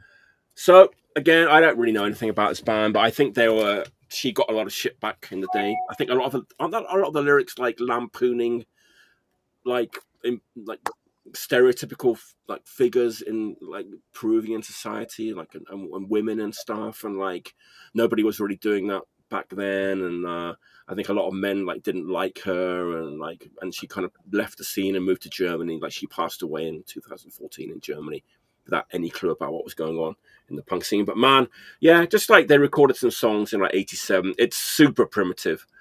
Like the drums and the vocals are really high in the mix. The guitar and bass are just sort of way over there. It's like a distant bumblebee, in the distance. It's almost like almost no guitar and bass on this record, but it's like super simple, but it's also kind of catchy. And there's some melody in there, and yeah, I know it's punk as fuck record, from Peru. I haven't listened to the full album, but there was some of the tracks were on a single before. That's right. Yeah. No, back in the day, like maybe 2000. Yes. Right. But yeah, 7-inch with I think 4 tracks, which I think are very catchy. Yeah, there's catchy songs. Maybe they picked out the catchiest songs. There's a few that definitely stand out as being more melodic than some of the other tracks. But yeah, Subdiscos from Spain reissued this. We'll put it out in Brazilian. Yeah. And there's some liner notes from the guitarist. Obviously, she passed away, and just talking about like how it was back then, and it was a very male-dominated scene. We've heard that before, but I imagine Peru in the 80s was even like more extreme than that. But yeah, like the drums are so like bombastic. Yeah, it's just like it's great. It's like the drums, it's drums and vocals, and then just like a very thin wasp. Like in the maybe the drummer mixed it and had a falling out with the rest of the band during the session. The guitarist wrote the liner notes. He doesn't seem angry about it, so I don't know. That's quite cool. I've never heard of that record before. That's fucking excellent. Yeah, it's cool. I love a good record that just sounds like wet cardboard in another room. Like perfect. It's like the amount of music we like, Anybody else familiar with this record? Ville? Maybe this record. It's like okay, no, so like, I don't know that. People are struggling to kind of describe it, as we all do, but it's like for fans of Mercenarius and Honeybane, that kind of thing. Yeah. Oh, really? Is it like that level of like kind of? No, it's way more primitive than that. It's way more primitive than that. Exactly. Honeybane and Mercenarius, they have good sound. That's like way more primitive than that. So I was like, nah, it doesn't sound like that to me. So, but like, okay, so I read that like they were kind of a parody band, like Chongo Rock Teatral. See, more theater. Yeah, more theater, like lampooning, satirical lyrics about major figures in Peruvian society, that kind of thing. Right. There's like whistles and stuff on the first track, like whistle blowing and stuff. Yeah. Is it? I mean, punk is about satire in many ways, but it's like to be that literal. Maybe it's like to protect yourself against a kind of the theatricality. Maybe like makes people take it quote unquote less seriously. If you could these people could have been in danger, right, for stepping out of line, or I don't know. Yes, because it does say that it was like theatrical comedy parody rock is like how they kind of describe it, but it's fucking punk as fuck. It's like raw, primitive. Yeah, I bet. And like you said, this woman was probably taking a big chance being outspoken in that culture in that time. Like Yeah. It's cool. That's amazing. Yeah, that's fucking cool. All right. Well, I'm. Yeah, is it hard to find? Ville? Yeah. It's a reissue from 2023. It's not. It's like. No, it's not a reissue, Mike, because it was never originally released. Okay. No. It is one of those SUB Sab from Brazil label records, but I believe they get manufactured in Spain and distributed by Monster Records. So quite. I used to have it on the distro when it came out. Okay, cool. Okay, all right. But I think it's super fine over here. Yeah. There's like a tape. There was a tape back in there, I think, and then that single that you were talking about too, right, came up. But, raw punk from Peru. It's not Attack Frontal. Shit, busted. Yeah. Surprising. Okay. All right, Jonah, what's your? All right. Well, I'm gonna. It's not so rare, but it's maybe forgotten, and it is this contemporary dollar bin ripper by BJ Bonneman, who was in the band Andy Peterson's Army, and the title. I'm not a Danish speaker, but "Je kent dem ikke." I don't know what the fuck it means, but this is a fucking fantastic, weird, also pretty lo-fi, low effort punk single. It's absolutely brilliant. I don't even remember what year it came out. It came out on Speedtrap vinyl, and it's got the same production values as those early MD records, like the perfect kind of like 80s punk sound, but the music is a lot more like 70s Scandinavia, really tuneful, extremely sarcastic. This is just like the ultimate slacker music, and you see this guy is just, he's posing on the front like a hard man, but he just sort of looks like he's come out of the unemployment, like a dole queue or whatever. And watching that, like, on the door. Yeah. It's there you go. It came out in 2008, I guess. There you go, 2008, and it's got this handy thing with all sorts of troubling insignias, and it is just a cool little punk record that I know very little about. I don't think very many people think much of this, but they should. And it's unlike other records that we've been talking about today. This is probably still worth about 60p on Discogs or anywhere else, and I don't think it's very rare. It's like 7 minutes of music. It's cool. I want to think that they only make like 100 or something. Yeah, like that. I don't know. I got this in. I may be wrong, but I think he did. I got this in a solos shop in Copenhagen for €2. Like when it came out. When it came out, well, exactly. Well, it was already in the fucking dustbin when it came out. You know what I mean? Like, but it just. I may be wrong. I may be wrong. The value of this record, other than it's not even. I just know that he did a couple of solo singles. They were kind of hard to find. Oh, right. Well, it's a really good one, and it's just like solid punk music, and it's in recent memory. I spent so much time digging through like archives that are further and further. I've created, and we all do this. We create our whole world around these little microcosmic places that we find, and we understand these histories. But it's sort of funny to have lived through them and missed things like that, and finding them again, and maybe shit, I was there. So like, but that so I guy like is so that record. Man. Everything he's done is so good. It's brilliant. And you can see here in his recording studio, clearly concentrating hard, with his 4-track cassette recorder, and it looks like it's not Hagstrom guitar, but it looks like acceptably, Sears catalog kind of instrument. So there you go. Well, he played guitar too, right? And in Gorilla Angreb. Yeah. Okay. He played. Yeah, he wasn't like every kids. Yeah, so it was pretty good. He's got a good pedigree. Yeah. Yet the single only never followed him around until now. There you go. Yeah. He'll get big. Yeah. It's what we do, Getting big. But I this has been a sort of staple, and I've been separated from my records for a long time. And I got them all back, and so I'm rediscovering all this stuff that I thought was nifty, and it's been getting a lot of airtime. So I thought it would make a good addition to this chit chat. And since there's not much to talk about, and I don't know much about it, let's just keep it going. Luke, get in there.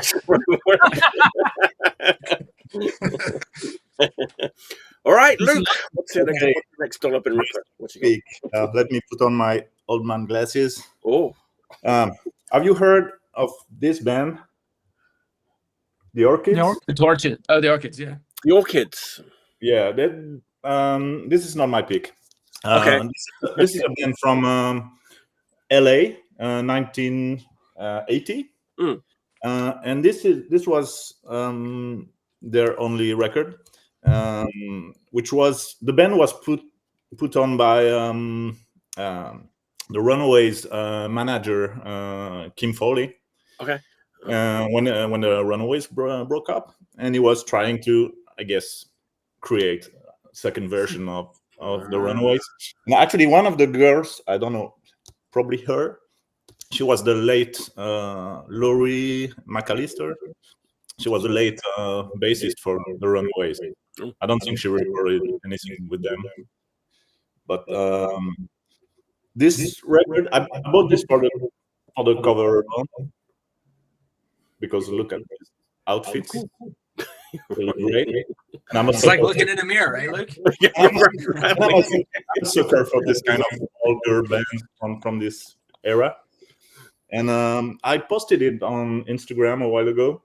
And Dennis Behrens, Big Dan, sent me a message, and he said, "Oh, I really like this record. It's and we were talking about it, and it's not that great. It's not as good as the cover looks.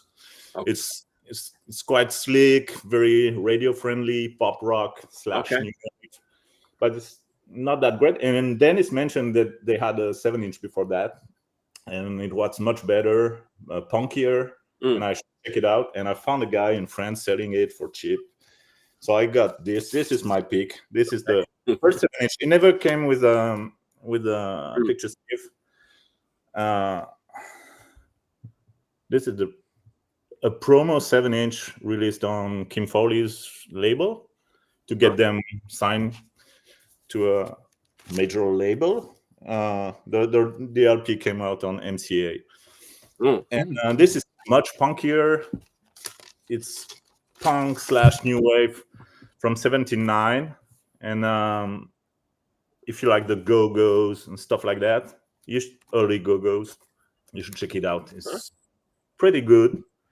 The main song is Teenage Babylon, and they have a funny song. The last song is called If Boys Got Pregnant, which is obviously a feminist stance, and it's pretty hilarious song. But this is really, I had never heard of this band before, and the 7-inch is worth checking out. The LP not so much. It's not just for the cover. No. But I got this for super cheap. Actually, it was free, so why not? That looks like that Red Cross record that I really like. That I'm forgetting the name of. Teen Babes from Monsanto, or whatever. No, like a later one. It's like a major label, A&M Records, like 90s one. It kind of has. They're all standing there like that. Kind of. I love that you love like power pop. I love that about you. I just think, I don't know, I just like, like we're talking about like the Jags and stuff, like, that kind of stuff, it's like, Did you always like power pop, Luke? No. I think of power pop as there's certain things that I like, okay. Yeah. I like some power pop, don't get me wrong. Yeah. I got a bunch of power pop records that I really like. But some of my older friends are really into power pop. And foreign picture sleeves. And I always joke with them, like, I'm not old enough to get into either power pop or start collecting class and damn foreign picture sleeves. It's not going to happen. Maybe when I grow up. Yeah. But it's definitely like a genre with a lot of good singles, but not as many good LPs. Yeah, that's true. Most power pop LPs are a lot of filler. Right. Yeah, they're like okay, but like there's always a really good single or two. Yeah. But this is not superior like format on everything. Yeah. But this is not power pop. This is more like a punky new wave. Right. Cool. Yeah. All right, Paco. Record number 3. A couple of choices. Okay. I'm going to do a loop. You're going to pull out the tray of potatoes and chickpeas. You're going to do like, what do you call it? An extender. Yeah. And again, this one is really, really out of my depth. Okay. Okay. We'll help you out. Maybe. We'll try. So, as you know, I'm from Spain. And as some of you know, I'm from the south of Spain. So I go ask a lot about flamenco. all the time. Like, oh, what's good flamenco? What? I'm not a flamenco person. Okay, I do like some flamenco. My sister worked in flamenco, so through her I seen a lot of shows, whatever. But I've never been buying flamenco records in my life. However, there are some that I like this one. Oh, this one. Look at that. Smash is like one of the first counterculture bands from Spain. They were from Seville, and they were like a bunch of hippies outside one of the NATO bases, getting access to like American rock. So they became hippies, but they were still from Seville, so Sevilla. So they hung out with the flamencos. They make this record. It's incredible. You played that for me, Paco, and it's on that compilation that you showed me as well, which is like it is outrageous what that kind of stuff comes up with. The mashing of flamenco and rock. It's perfect. It's like oil and garlic. It's we'll get there, my friend. Okay. Oh, that's not even the one. No. Then this is a fantastic record. I think that for lovers of any type of music, Camarón de la Isla is R.I.P. One of the best flamenco singers to ever walk the earth. He passed away years ago. This I think it's late 70s record, I believe. Can check right now. It has a lot of element of pop on this one. Is perhaps his most pop record. That's not the one I'm talking about either. Another record that I like is this guy, Cabrero. Look at him. He's a shepherd. Oh shit! The name is the shepherd. He's a really political flamenco singer. He's just a singer. It's great. Clinto East Widow. Yes. Yeah. Then there is this one that some of you may know because it's more modern. It's Enrique Morente, a classic flamenco singer with Lagartija. Of course we know Morente's. We celebrate the entire catalog. Lagartija Nick is a punk band. Yeah. With members that used to play in KGB, for example. Oh wow. Long story short, there were rockers in Granada. Morente was a singer in Granada. They like to go to bars. They probably met. They came out with this record. Morente was like a traditional singer, very well respected by all the flamencos. Now, flamenco people is worse than D-beat people, okay? They don't like any deviation from the style. Okay. When Morente, extremely well respected singer, cantador, did a record with these fucking punks, which is, I mean, it's a concept record putting music to Federico Garcia Lorca poems and Leonard Cohen songs, all mixed between flamenco and some weird like mixture of heavy feedback, noise rock, some death metal drumming at times. It's extremely intense at times. This is quite modern. It's from the 2000s, I believe. Okay. Yeah, 2000. Yeah. Originally only come on CD, but now you can find it on LP. It's incredible. Wow. Anyway, I'm back. That's not the records I want to talk about. What?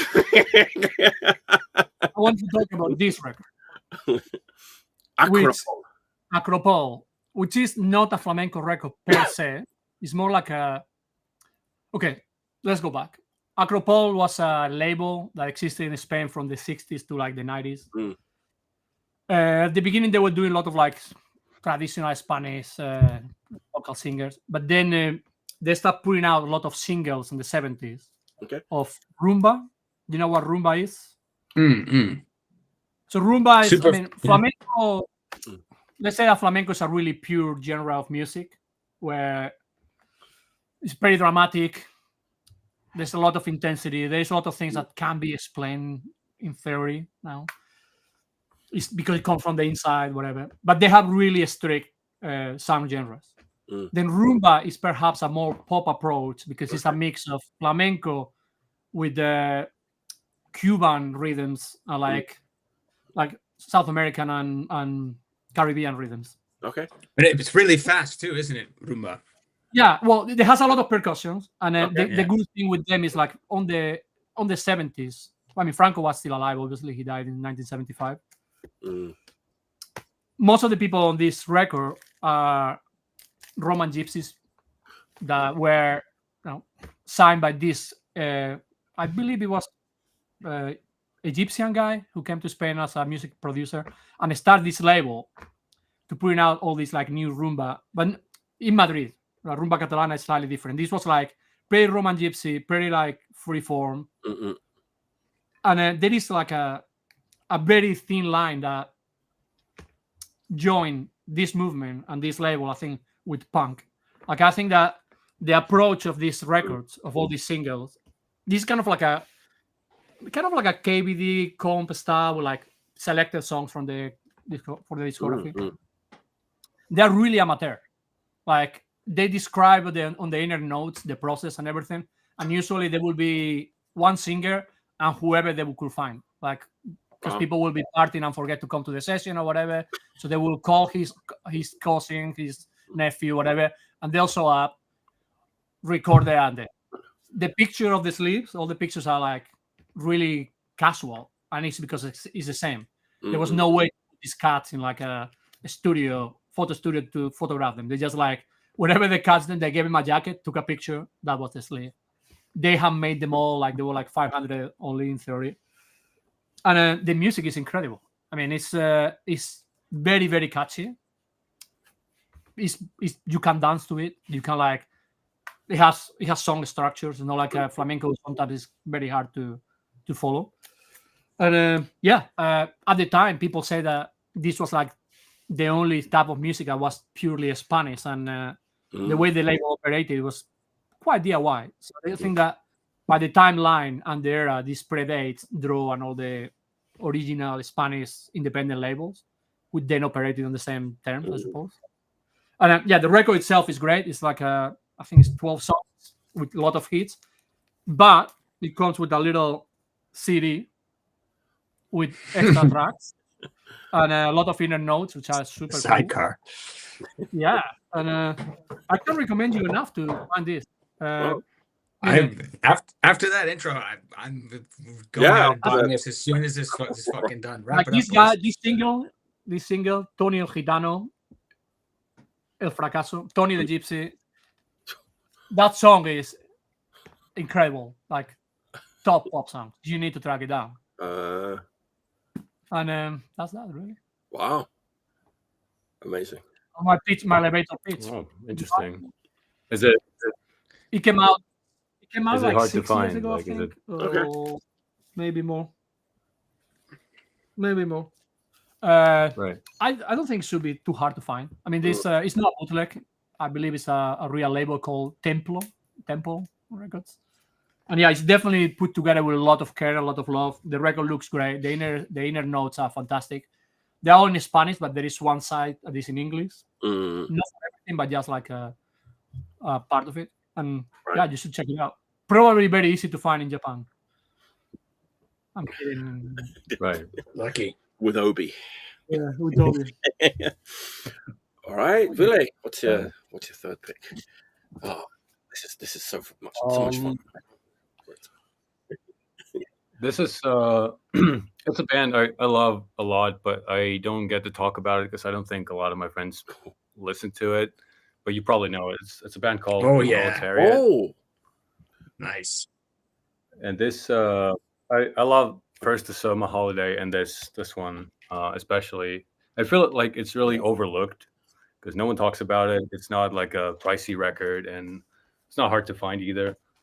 But it's like a really good punk record and very like unique sounding as well. I think it's got like the melody and then kind of this like post-punk art punk feel, but it's like very catchy songs, very good lyrics. And when you compare it to like current bands, I kind of feel like Strom and Army kind of sound similar in a way. So it's like very like poetic, but political lyrics, which is always like the perfect match, but it's hard to execute, you know. But it's a great record. They made at least 2 LPs, I think. Maybe there's a third one. I'm not sure. But the first two, and then there was the 7-inch Marketplace just before the second one, which is really good as well. But it's a cool record. There's like I don't want to say like anarcho punk but it's got that feel mixed with like the US stuff that was happening around the same time. This is like 1986, I think, around that time. And there's like what's his name? It's Miller, Roger Miller from Mission of Burma, right? He's playing on the record as well. He did like an intro to one of the songs, and it's just like a lot of lyrics that still resonate today and kind of like timeless in that sense. Of course, you can see it was made in the 80s. Today's record, you know. That's And, what Rachel just I'm not said sure right what they're doing. Huh? Yeah, Rachel just said exactly okay. the same thing. As you said it, she made the comment that they're like still super principled people today, and like, yeah, the record could have come out. Right, today. right, yeah. Exactly. It's weird. That's a cool thing. That when they like they're coming out at the same time as some of like the most famous American hardcore records, right? So it's true they're so overlooked because they're really different. It's a radio beat recording, right? Yeah. That LP I don't think is a radio beat. This is Homestead Records. What I mean, wow. Gerard. When I said that they came at the same time, the first album came out at the same time, like a lot of like great hardcore from that era, and from that era. That second album, I think it's more like I still love it. I think it has a lot of like what you described, but I always think a lot of like college rock of that one. Yeah, it's definitely like at times it sounds a lot like Husker Du or something. Like there's that similar feel to it, but in that like 80s punk style, not like overproduced.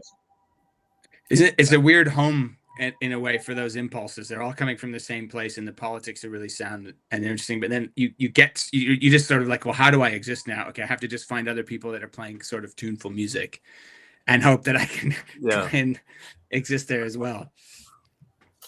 That's Rachel says, I really stood on Boston, not LA. It's true. It's like it's like an insane addition to that. Like to imagine those people arm in arm, right? Imagine like Jerry's kids taking the stage in the proletariat. It's like a few words, if I may. right. Yeah, but a very cool record, especially people in the Strawman Army and such, like current bands. They should check it out. Yeah, cool. Yeah, great pick. Love this record. I think when the Strawman Army did that mixed radio show for NTS, they put the Proletariat on. Oh yeah, that makes sense. Yeah. Nice. Yeah, we've all been to Japan, right? Oh, sorry, Ville. Carry on. If you haven't finished, no. Go ahead. That's my terrible segue into my next pick. But we've all been to Japan. You've probably come across records like in the bins or in the racks. That's like a record that you maybe know that has like a different, like alternative, like different artwork, maybe a different title, that looks like super cool. So you have to get it. This is like a soundtrack record from a movie that I've probably seen, but I should have seen it. Return to the Living Dead. Oh yeah, the soundtrack, the punk soundtrack. Yeah, the punk soundtrack. That's wicked. I just kind of stumbled across the Japanese version of it, and just like I had to get it. And this is what it looks like. I think you'll all agree that. That does not look like my copy of the soundtrack. Yeah, definitely. It's fucking way cooler. I think you'll all agree that you'd probably buy this if you was like. Yeah, it's called Italian. I would just assume that that's like a laser disc cleaner or whatever. So I mean, maybe a lot of people know this soundtrack. It's my first time owner, but you got Surfing Bird, the Cramps recorded especially for this soundtrack. The 45 Grave Party Time, like zombie version. I love this era of TSOL. Nothing for you. I make no apologies for that. I love the Revenge record. I think it's great. Yeah, it's wicked. Yeah. Eyes Without a Face, The Flesh Eaters, like one of the best like LA punk songs of the era is on here. Rocky Erickson with like a slow doomy number. Burn the Flames, fuck, man, it's like, man.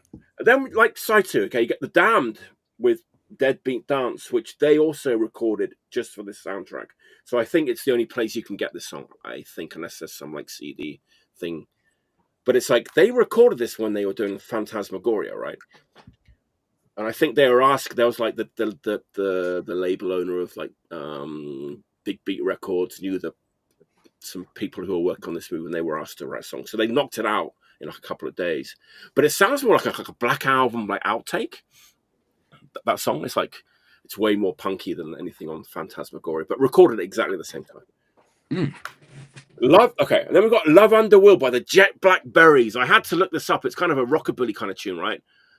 So I had to check this out. It's Billy Trigger from Eraserhead. Remember Eraserhead? Oh, right, yeah. On the, yeah, Flick Knife. Billy Trigger, it's his band. Billy Trigger, it's Eraserhead. And there's some members of Girls at Our Best in this band too. Oh, really? In this band, yeah, the Jet Black Berries. No, that's the Tall Boys. Sorry, the Tall Boys. The Tall Boys is Billy Trigger, with members of Girls at Our Best and Billy Trigger. The Jet Black Berries are New Math, the new wave band, the New Math under a different name. Their song totally rips off "Love Like Blood" by Killing Joke. Like the verses are like almost identical. And then really the only band that I was really unfamiliar with was SSQ, which I kind of like these two songs. It's like spooky synth pop with horror lyrics and like that kind of Miami Vice, Eddie Van Halen like guitar, like wailing all over the top of it. So pretty cool. Those two songs are on a 7-inch in Japan with the same artwork as this Japan only like picture sleeve. That is such a good sleeve. That is an amazing sleeve. It's like the one that I've got is like, you know, it just looks like it looks like a cheap record. I know, it looks like that you get with like on like blown up onto it. Yeah, totally. There's so many of these ones though. Like with like I just love that it's called like Battalion as well. Like it's just like I know it's so cool. Yeah, that's the back. The back the same as the US version? I don't know, but mine is different. It's different. There you go. I know. Oh, great. And it's a promo copy too. This means like promo copy, but all right. They don't punch the records there. Like no, they put like in Canada. In but Canada, they take a whole punch. You've probably seen this, right? These 3 kanji, like at the top of a record. That means like promo. Right. You'll see those, but hey. Yeah, just fucking great soundtrack with a fucking killer, like Japanese design. Absolutely wicked. Well, I'm going to increase the sort of hypothetical carbon footprint here. We've been to Japan, we've been to the West Coast, we've been to Estonia, we've been to Spain, we've been to LA. Where haven't we been? And now we have not been to the Southern Hemisphere. So I'm going to talk about a record from New Zealand, and I'm going to, before I do the big reveal, which is not much of a reveal because it's not a very known record as far as I know. In 2019, Fucked Up toured in Australia and New Zealand, and any occasion that I've had to be in that part of the world meant trying to find records from that part of the world. It's, you know, the acorns don't fall too far from the tree. And had been having moderate luck, and the last night of tour was in Wellington, New Zealand. And it just so happened that there was a record store right beside the venue. And at the end of the tour, I was tired. It's sort of expensive to travel there, and it's expensive to eat and drink there. And I was feeling a little bit, you know, like discouraged from continuing shopping. And Damien from Fucked Up went down to the shop to check it out. And he said, "You want to come?" And I don't really care. And he came back upstairs 10 minutes later, covered in sweat. And he was just like, "You need to come down here right now." I'm like, "Why?" He goes, "Trust me, you won't regret it." Okay, so I go in, and it looks like any other record shop, but there's this big wooden box of just crammed with 45s. And he's like, "You're going to want to look in there." It's like every New Zealand record of all time. So, you know, we're going in, and sure enough, pulling out like, you know, the Clean, the Bats, like everything on Flying Nun, the Chills, and it's all pretty well loved. And I got a copy of what's it called, Pink Frost by the Chills, and it's thrash. And I got a copy of the Expendables and the Bat single and this, that, and the other. And then I pulled out. The sleeve caught my eye, and this was the sleeve. I don't know. Does anybody know this record? Yes. No. Okay. So I looked at the back, and it's like 1981, and I was like, "Can I play this stuff?" And the guy's like, "Oh yeah, sure." So I put this on, and this song like flipped my wig. I was just like, "This it could not." It's the most perfect, like New Zealand indie kind of punk. Where it sounded a bit like Joe 90 by the Board Games. And the guy in the shop, I was like, "Where'd all these records come from?" Because they're mine. And I was like, "Okay, well, I want to buy this one, and I'll buy this Pink Frost." And he's like, "Well, you can buy the Pink Frost, but you can't have this." And I go, "Why not?" And he goes, "The singer just died, and you know what? And she was a friend, and I saw this band a million times, and I helped put this record out, and you can't have it. You just can't fucking have it." And okay, so I forgot what it was. And that's why I haven't said the name of this record yet. And but the song was burned in my brain, and I was surfing the internet trying to find this, and eventually I found something like New Zealand Rocks Live, sort of like double CD, like How We Were, so really sort of cheesy double CD thing. And I'm listening through, and it's got some sort of standard stuff and some bar rock, and then the song comes on. The song that I heard that flipped me out is called "Sit Down, Stand Up," and it's like, and I gasped, and it's by a band called The Playthings, and The Playthings they had members of the Expendables and of the Bats and some other New Zealand bands that are maybe less known to me, maybe they're less known to other people, but this was recorded. It's only 2 songs I believe that they have. They're recorded live in 1981. It sounds like it was recorded in a studio in London in 1977 or something. It's a perfect buzzsaw guitars, crunchy, punchy drums, and the woman who sings has like a perfect lilt. The songs are, they're just songs. They're like that kind of like indie punk sound where the songs are sort of about nothing. But the A side is this sort of angular, jaunty, sort of funny old thing that has the kind of like, you'd almost make fun of it now as it's like, oh, I'm in an indie punk band, beep, bop, beep, bop, bop, bop, beep, bop, sort of like arbitrarily spiky, but it's not. It's in this crazy chromatic arrangement, and it's full of like energy. And then you flip it over, and the first thing you hear her say is like, "Oh, are you ready? Are you ready?" And then the guitar kicks in, and it's like the guitar sound is as good as like the Users or any of those other like sort of like Raw Records kind of bands from the late 70s in the UK. And the vocals are just like this perfect attitude.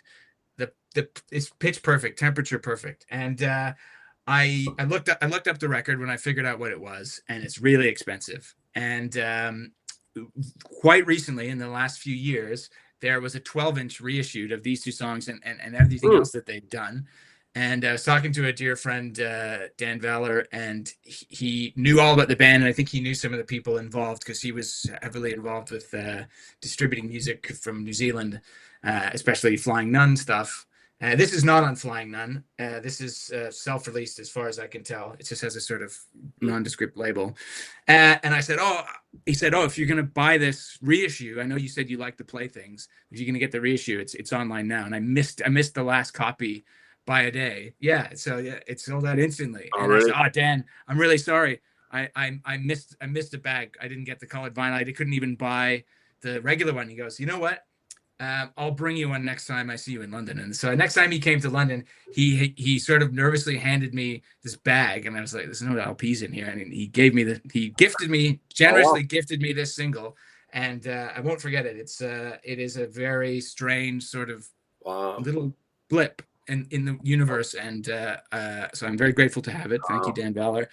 And this record is fucking brilliant. So go listen to it. And I know it's been said now it's very hard to find the reissue, but you can hear it. And hearing it is sometimes as good as having it. So there you go. And that is the Playthings, and that increases our mileage to probably by at least 5,000 to 6,000 kilometers now.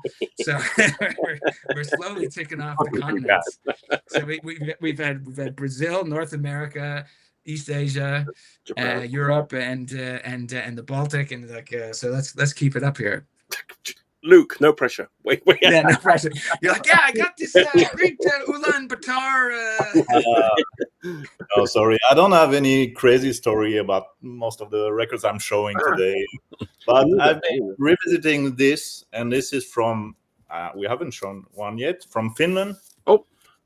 So this is Treblinka. Oh, yeah. 7-inch that came out in 1988. So I don't know much about this band. They only released this record, and they were on a couple of compilations. There was a reissue a few years back that has everything they recorded. And this is, I would say, this is one of my favorite Finnish hardcore records, but it came out way after all the classics. It's 88. So I don't think it got the recognition it deserved, really. So it's 8 songs, clocking in at like 17 or 18 minutes, which is crazy. How much music they used to cram onto a 7-inch. That's like a double LP these days. Yeah. I'm sweating just hearing about that right now. And it still sounds good. It's crazy. And this is very dark, great vocals. It's a bit spooky. There's a few spooky keyboard parts here and there. It gives it a very, I don't know, very dark atmosphere. It's great record. Should check it out. Everything they did is great. So you can probably find this for super cheap. Okay. Like the discography, it's on the same label. It's sorry for butchering. Atapu. Yeah. Exactly. And the 7-inch was on the same label. Yeah. Oh, the guy still, Atapu. yeah, Okay. he's still running a distro, or like selling records. I don't know if he's like releasing much, but he's still selling records, definitely. Oh, cool. But yeah, it's a cool band, and kind of overlooked here as well. It's like, I mean, everyone knows stuff like Gauss or like the Propaganda record stuff. Everybody knows that, but you don't see that too often. Yeah. And it's kind of easy to pick it up here still. You see it every now and then in record stores. But it's like I like it's got like a melodic touch as well. Yeah. Almost like in like a Poison Idea kind of way. And sometimes it's a little bit metallic sometimes. Yeah, exactly. Not that much. Yeah, it's really good. Not to be confused with the other Treblinka that was around the same time from Sweden, which was a black death metal band that released one 7-inch around the same time, and they changed the name to Tiamat, I think. They're a huge fan. It's actually the guy Jansa, who used to be in Treblinka, I think. He started the fanzine Toinen Vaihtoehto in Finland, which was going on since the 80s until now. So he was doing that forever, and that was like I know his fanzine. Is it still going? Well, in theory, yes, but they haven't put out a number in like, I don't know, like 5 years or something. Yeah. But it used to be a monthly. At least that was like the Finnish Maximum Rock and Roll or something. Exactly. That's it. And there was like a connection between those two as well. Oh, cool. Well, this he sadly passed away. Like, well, it's been a while already. But then a lot of the stuff from his collection went to you. Well, some of you at least know Markku Hirvelä, probably. Mm-hmm. So a lot of like they were like good friends. So a lot of that stuff from Jansa's collection went to Markku actually. So I remember going through. I'm kind of rambling here, but like I remember going through that collection and the stuff he got from there when I was still working at Svart and digging through archives. So there were like unreleased Gauss tapes and stuff that's probably still unreleased. Some of it's still kind of listenable, but some of it kind of shit condition. But it's crazy how much he collected stuff. Wow. So he was like connected at that time, I think. Cool. Very cool. Oh yeah, cool band. Cool record. because what you said, there is that era of Finnish hardcore that is not as popular as like the original wave. Mm-hmm. There is like like that band Atanas too. Like they are the same era, right? Yeah. Same label, right? They're probably in the same labels, yeah. Like with the shittiest cover, with the they're all great. Yeah. with the Santa shitty in a great way. It is quite strange because those are super good records, and they're still like when you find them, they're like no one wants it. I don't know why. That's super cheap. Yeah, I don't know. They're great. Yeah.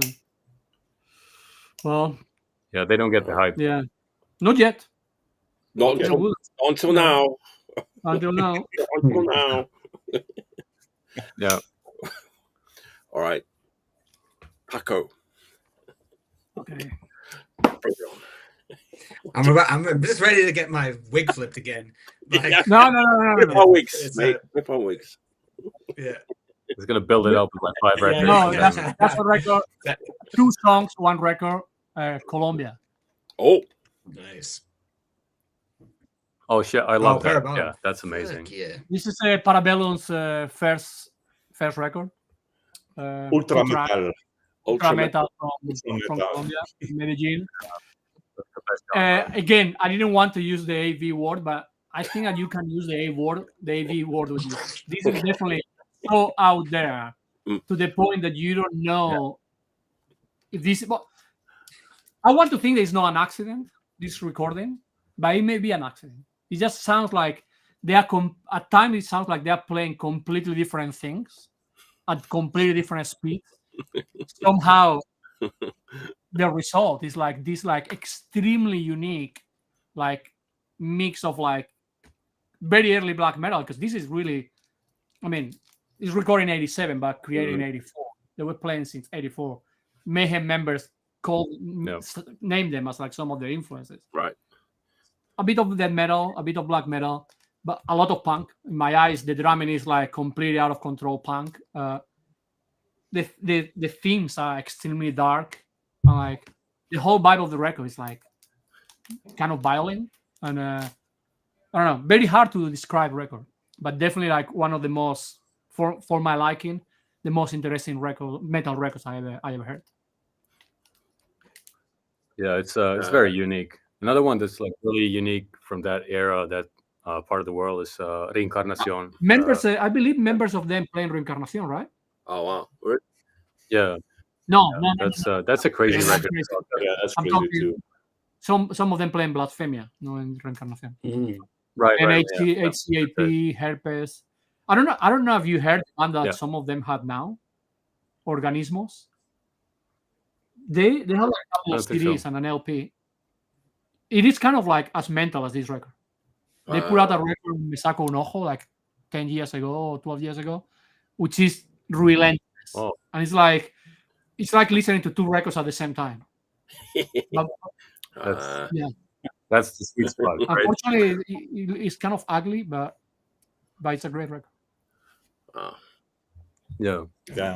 But it's that like scene or those bands are like very unique. I love that kind of chaotic early black metal stuff. Yeah, it's very punk in sound wise, especially.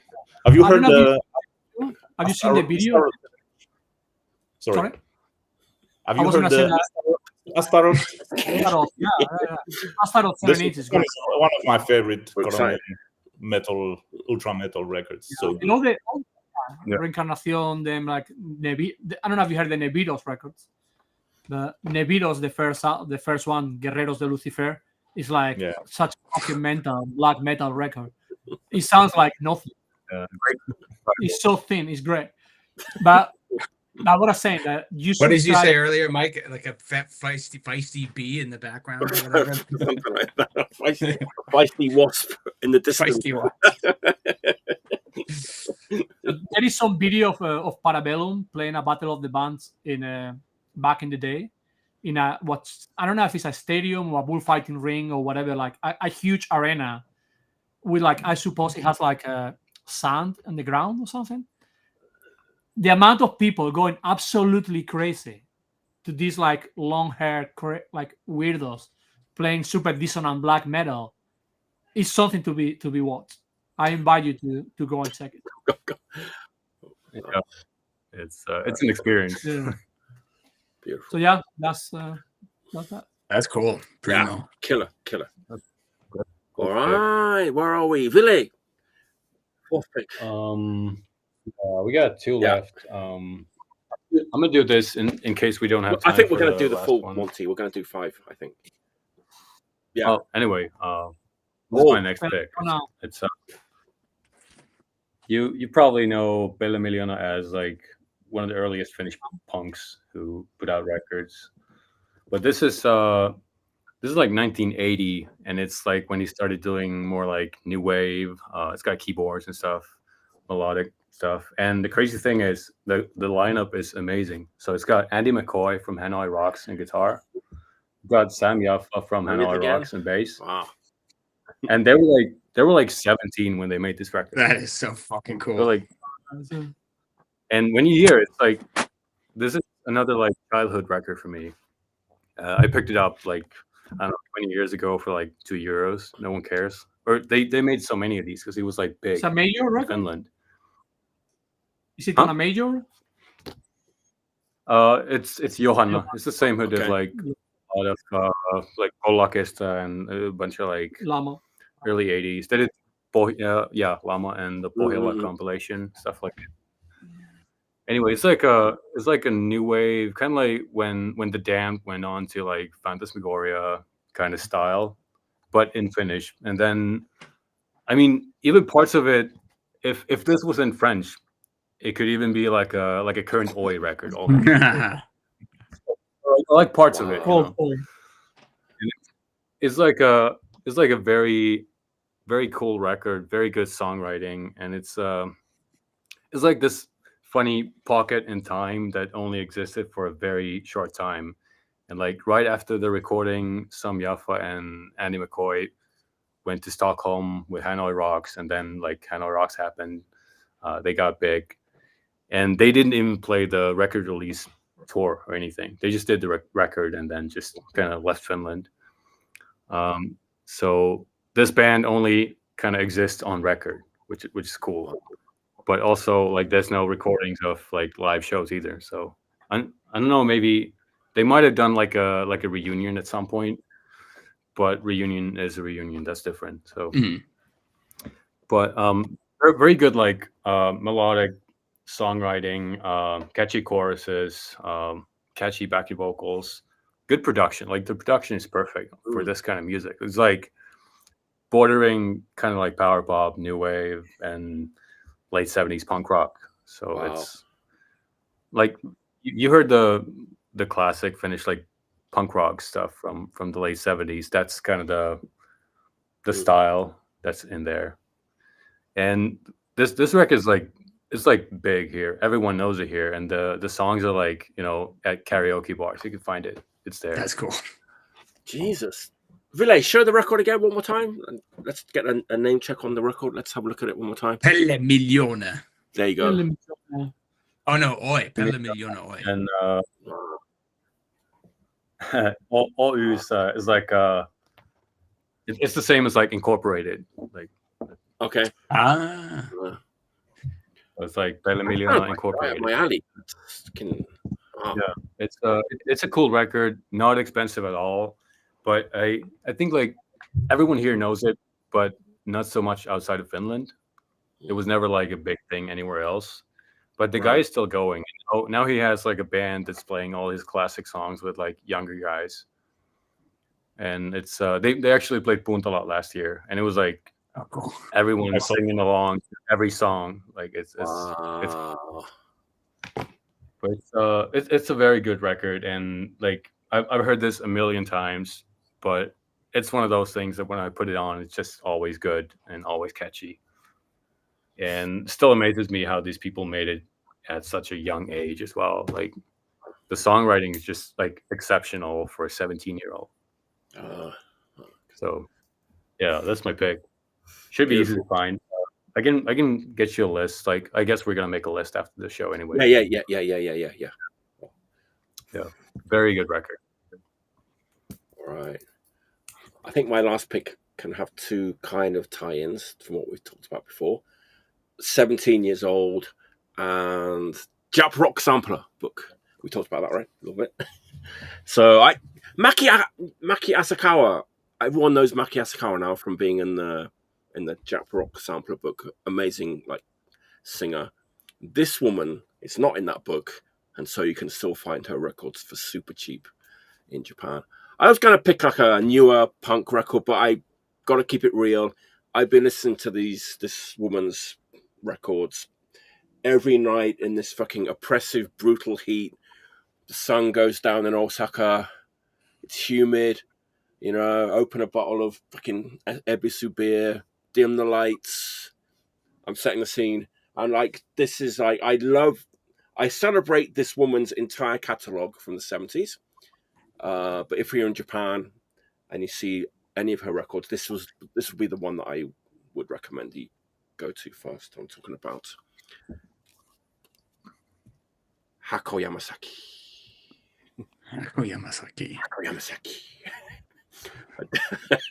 Her debut LP, 17 years old.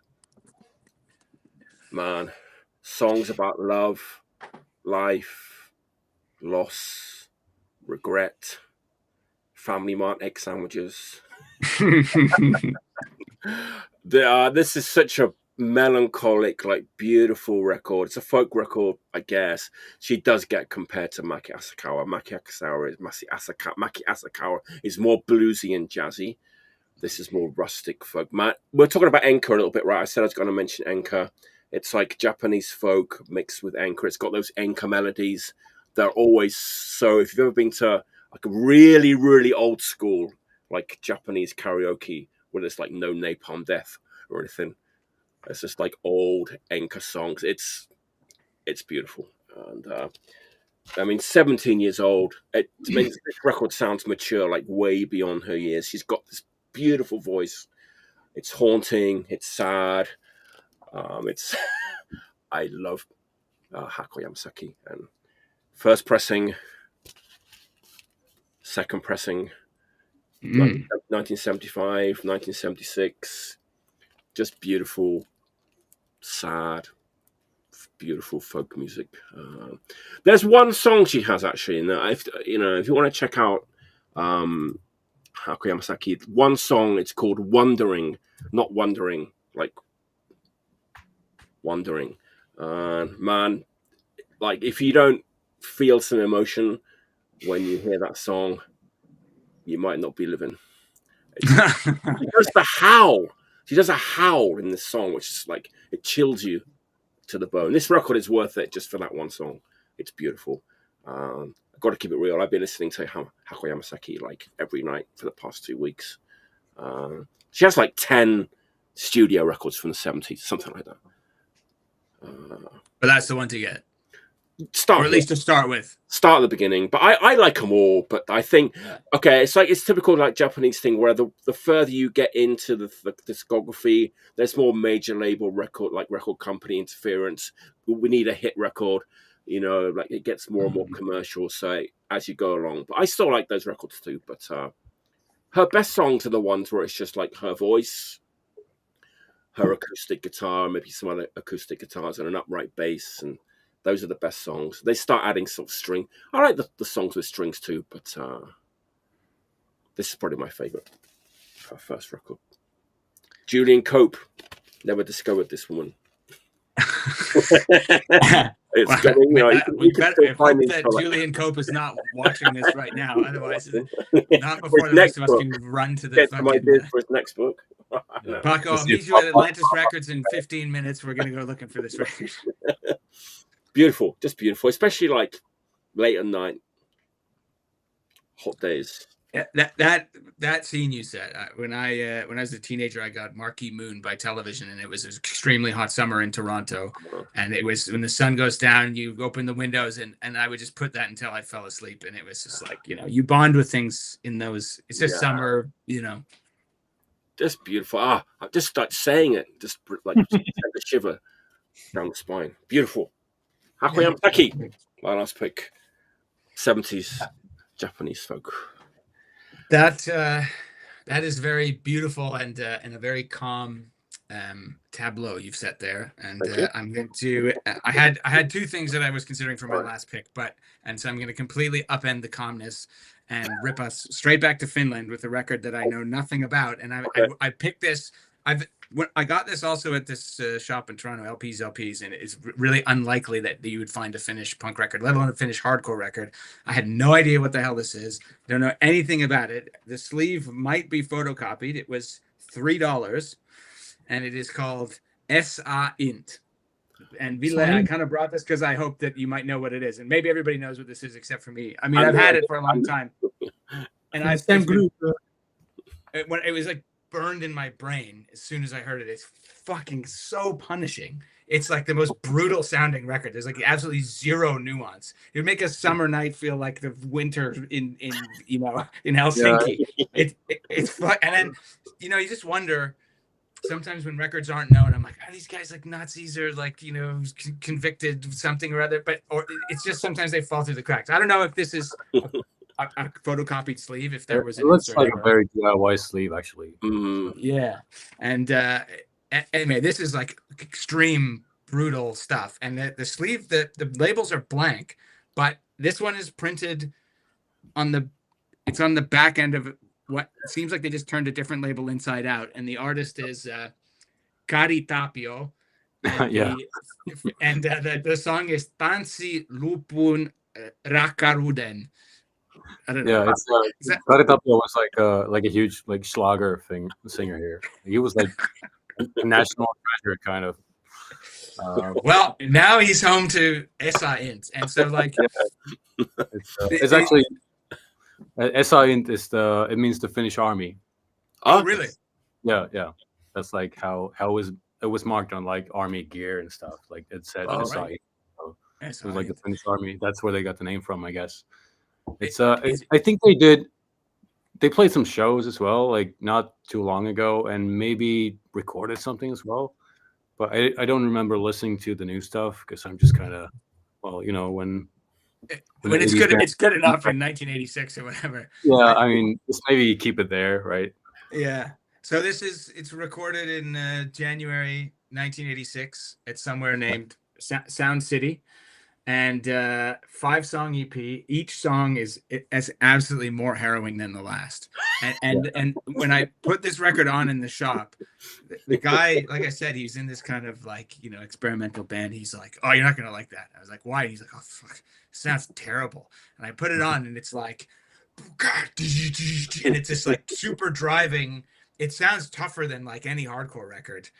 Like it could go toe to toe with like Outburst and Breakdown. If you had just the riffs competition and no folklore, this stuff is like could peel the fucking grease off of a Sherman tank. You know what I mean? Like, and it's like I say, like I listened to this at the time fucking tons, and I tried to tell everybody about it. And then when Game was a band and we were touring and we went to some record shop in fuck knows where, and I found a copy. I was like, everybody has to buy this. You have to fight over who buys this actually. In fact, I'm going to put the record on, and whoever's left alive at the end of side A gets to keep the record.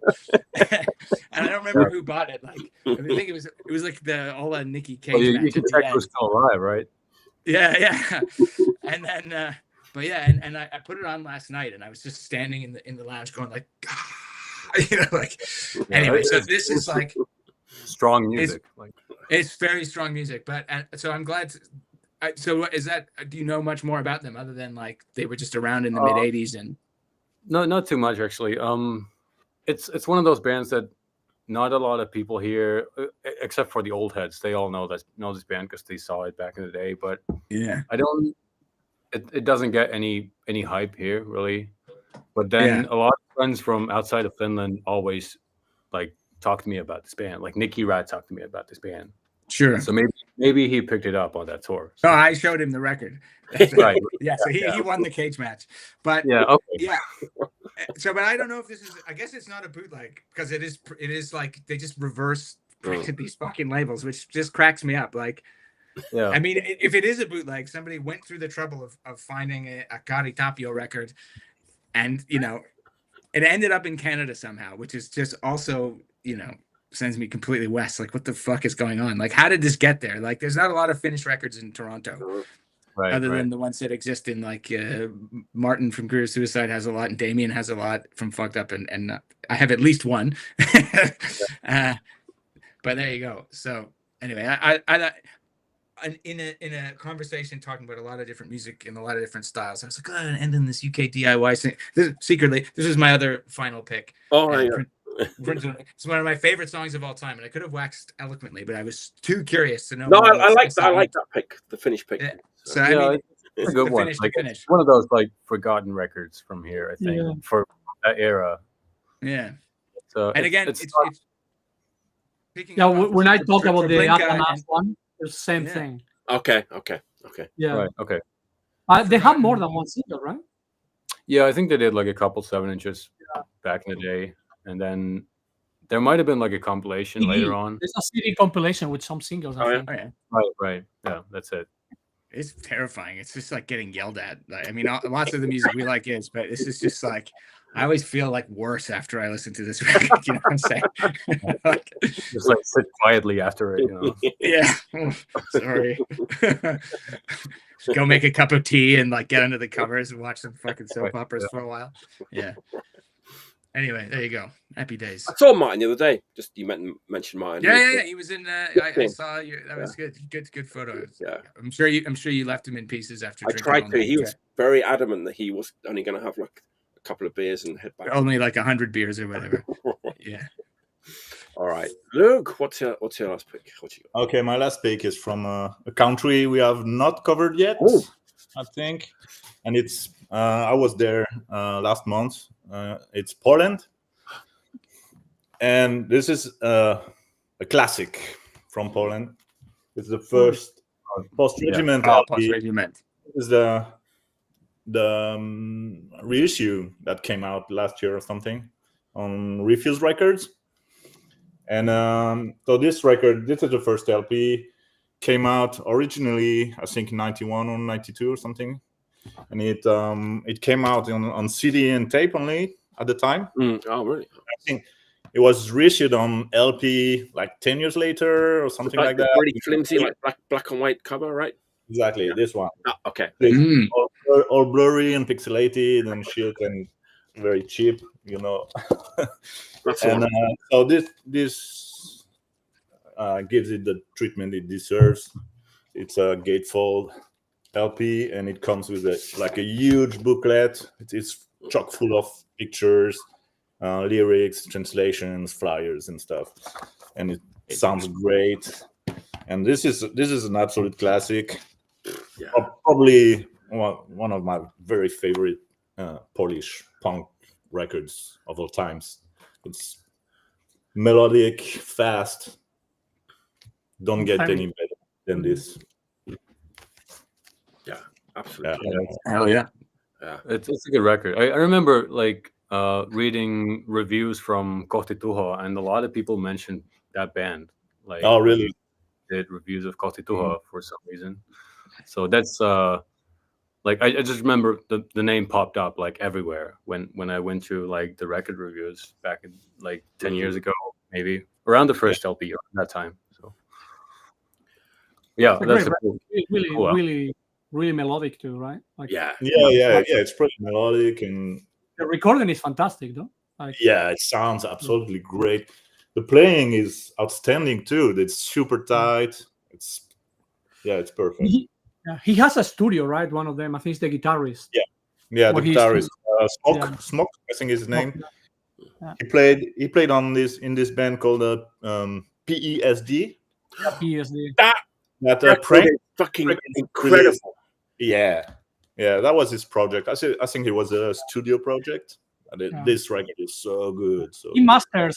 He usually mastered the Belgrado records. I don't know if he did something with the recording too. Yeah. He's a genius, I think, that guy. Yeah, very. That's classic. Jonah, we're getting asked what the name of that. Oh, that was SAINT. So SA-INT. And it's a bit more clearly printed. There you go. There, SAINT. That is the name of the band. that I was talking about. Post Regiment. Is it, Luke? Is it like worth picking up that reissue if you have the original? Look, of course. I had the original. I picked it up because it was. It's like it's beautifully done. Like the booklet is worth it if you like nice pictures. It's it's worth it. All right. I didn't compare the sound quality. Okay. But this one definitely sounds great. So I would advise to pick it up. Okay, I'm on it. If you like this band. Good Polish hardcore. It's punk. Classic. All right. Paco, what's your last pick? Go to another country. Oh. Come on.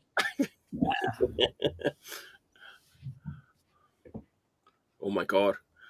Look at that. Antorcha. Look at this guy. Wow. They look like the groundhogs or something. Yeah. That's cool, yeah. Yeah. Antorcha is a Mexican band from I believe they started in the late 60s, very late 60s, if I'm not wrong, under this name, Los Antorchas. They were more like beat, I kind of like listen to the Beatles. No, let's make a band, like look cool. But then something happened to them, I guess, and they decided to find their own path. So they started. They changed the music to like a very hard psych, I would say. Okay. Like pretty long songs, very strong like guitar tones. They did everything themselves. They did like a bunch of singles with they would only sell them at shows, and I guess that they were like a hard psych version of like an anarchist band or an anarcho band. Yeah, they did like a bunch of singles. Like they all look like super cool. Fucking, I'll keep looking. The logo is like real, like hard looking, you know. Yeah,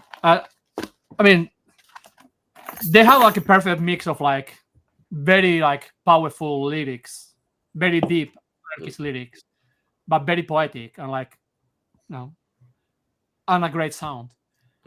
They also did another record, which is really, really mind blowing. Which is this record.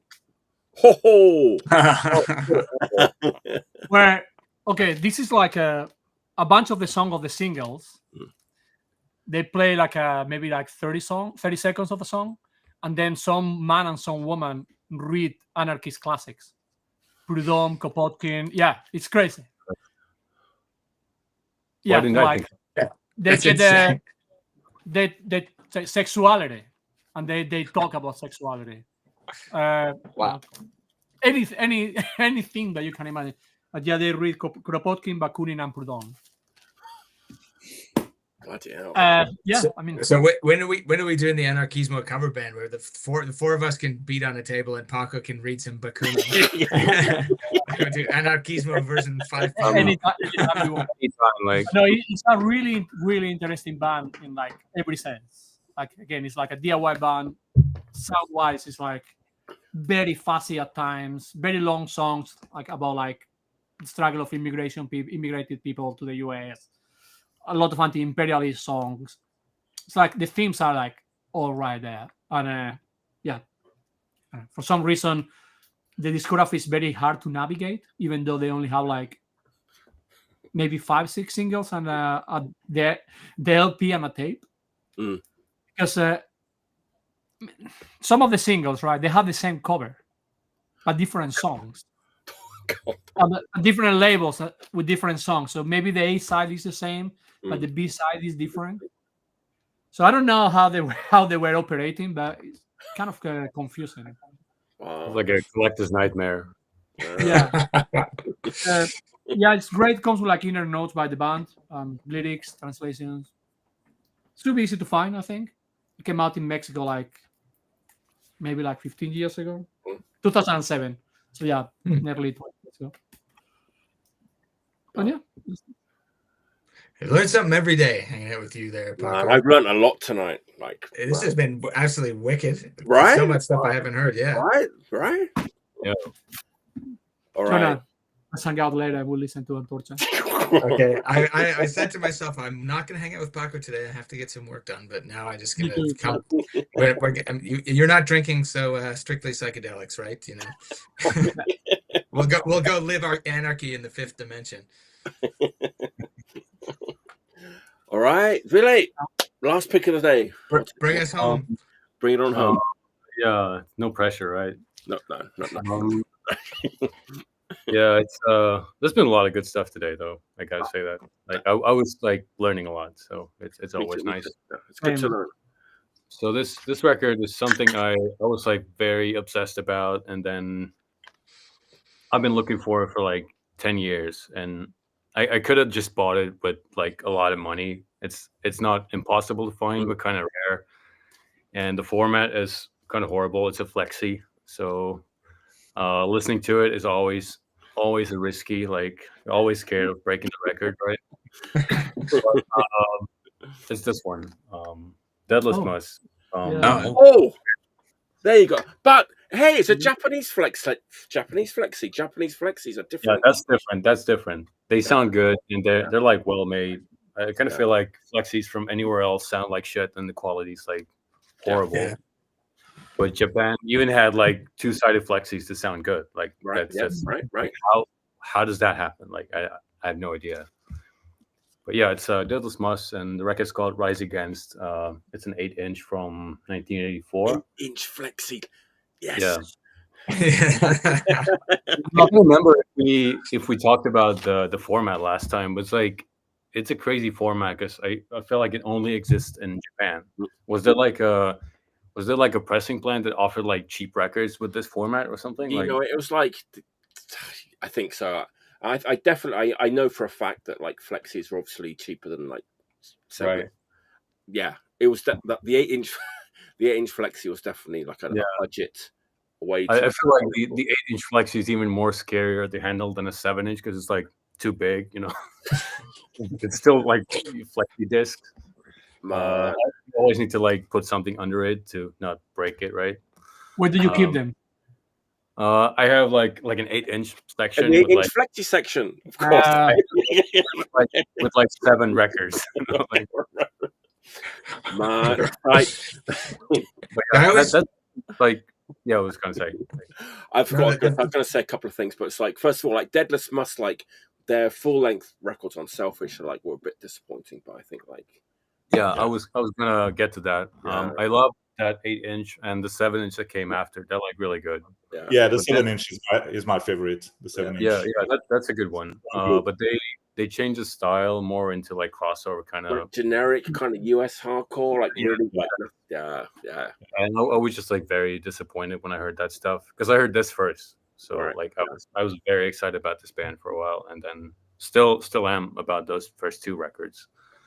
But it's like mid-paced Japanese hardcore, kind of the same tempo as the Sexual or something, and then not super fast, but like steady, like GBH kind of tempo. Yes. Steady. Yeah. And then tempo. The thing with this record, especially, is the vocals. Like the vocal mix is just crazy. It's kind of like the first Gizm LP with like low growling vocals, and then like a very clean vocal responding to it, and they kind of like switch back and forth, and both vocals are like very fucking loud in the mix, like way too loud, and and that's kind of what makes it, that makes it special. Like that's when the low vocals kick in, it's just like overpowering anything else, and then. You have opened a can of worms. I could talk for like 5 more hours about like Japanese hardcore from like the yeah, but especially like this kind of weird shit. That's like my jam. I love that stuff. Maybe recorded at like Penta. I don't know, like fucking man. I don't know, like, and even better if it was like a professional studio and they had this vision that this is how it's gonna be. Like that would be better. Like, I like the idea that somebody like sneezed and put the fader all the way up when they were transferring the master over. That's what the vocals sound like, or like in the studio cat walking over the faders or something. Like, just messing up. What the hell? Like, everything else is kind of balanced on that record, but when the vocals kick in, it's like it just changes completely. But you're right. It's what makes those records so special. Yes, there's just always something stands out in a weird way, and you know. Yeah. There's another thing that I can think of a few bands on top of my head where it's like where the music was like kind of like pretty meat and potatoes hardcore, but you had this like growler who wanted to be Sakevi. Yeah, exactly. That's I the love feeling. that stuff. There's a bunch of those bands like there's tons of them. There's like unknown hardcore drunkers like Flexi, and stuff, like Deep Count, like bands like that. Just like the hardcore is kind of like, you know, meat and potatoes, and it's like this Sakevi comes in. I think it's another like 8-inch Flexi called Poisonous Gross Gibbet. You know that one? And it's got like kind of that same feel, and production wise, and of course it's a Flexi. So, but I just really love this record for the production. It's like so out there, crazy, like, you know, it's one of those punk records that have like one thing that's so out of place that it makes it perfect, right? Right. Everything else is balanced, and then there's like you throw something crazy in the mix, and then it's like a whole different world, right? So that's my pick. I was looking for this record for like a long time, and then I was talking to the drummer from Sordo, the Finnish band. Do you know the band, right? The 80s band, only made like a 7-inch, I think, and maybe a demo. But the drummer also is still like a record collector, like a heavy collector. Yeah, and he actually just emailed me a couple of weeks back offering the Execute Flexi, but I don't have that money. So he knows what he's selling, but like he's got good stuff. And I just sent him like a short list of stuff that I've been looking for a long time, and it was on the list, and he was like, yeah, I don't need that anymore. So I got it kind of cheap as well. But it's I love that record. But I listen to it kind of rarely because it's a Flexi. Do you ever have the problem that whenever I put Flexis on the spindle, like sometimes it just doesn't fit, and then it puts this kink in the record, and you're like, that's and then getting it off, you're worried you're going to tear it apart. Put another record under. Japanese Flexis are pretty hard. That's it. Like putting LP under it and then put it on top. Like that's how it works. You put 9-inch record and then you put the Flexi on top. Yes, and then like a 500 yen coin. Yeah. No, but it just maybe I can't remember what Flexi it was. Something not as interesting. It was like attitude adjustment, like whatever, some Flexi that came with Thrasher, and I'm trying to get it on the spindle now, and it's like, you know, I was like, you know, and I put a record underneath, but the record underneath that went on fine. The Flexi still doesn't go on. So I'm just getting my fucking thumbs all over the other record. What the fuck is going on? It's tough. Anyway. It's tough. It's a tough life, you know. Oh, listen, you know, the lengths anybody. Yeah, if you have stuff like this, it's rewarding, you know. To be able to play it, you know, just to listen to that crazy vocal mix, you know. I'm assuming that like in beyond the like scope of the camera, Ville, that you have like speakers that are as big as your record shelves, like some sort of like comedic Bill and Ted style stereo setup, so that when you get Deadless Muss on, it's like the neighbors 3 towns away are hearing like yeah, they're gonna hear the vocals in like Sweden. Only the vocals though. Yeah, exactly. Someone's like, I think something's wrong with my muffler. I don't know. Yeah, but that's my last pick. All right, that was a great way to finish up. Huge closer. Couldn't be better. Well, we're probably going to carry on talking about Japanese 8-inch Flexis for a while after the show. The cameras rolling. Don't know about you guys. You're probably at work if you're in New York. You're probably like about to have your lunch break, going for a burrito or whatever you're doing. I think a lot of people are going to watch this on the rebound because it was a tough time for American viewers, but great show. Thanks for tuning in. As always, I learned a lot. Great, thanks. We're going to be, I'm kind of, it's not really taking the week off. The next episode is going to be back to the normal Friday American time, August 15th. So stay tuned. We're going to finish up. Thanks for tuning in. Until next time, stay healthy and stay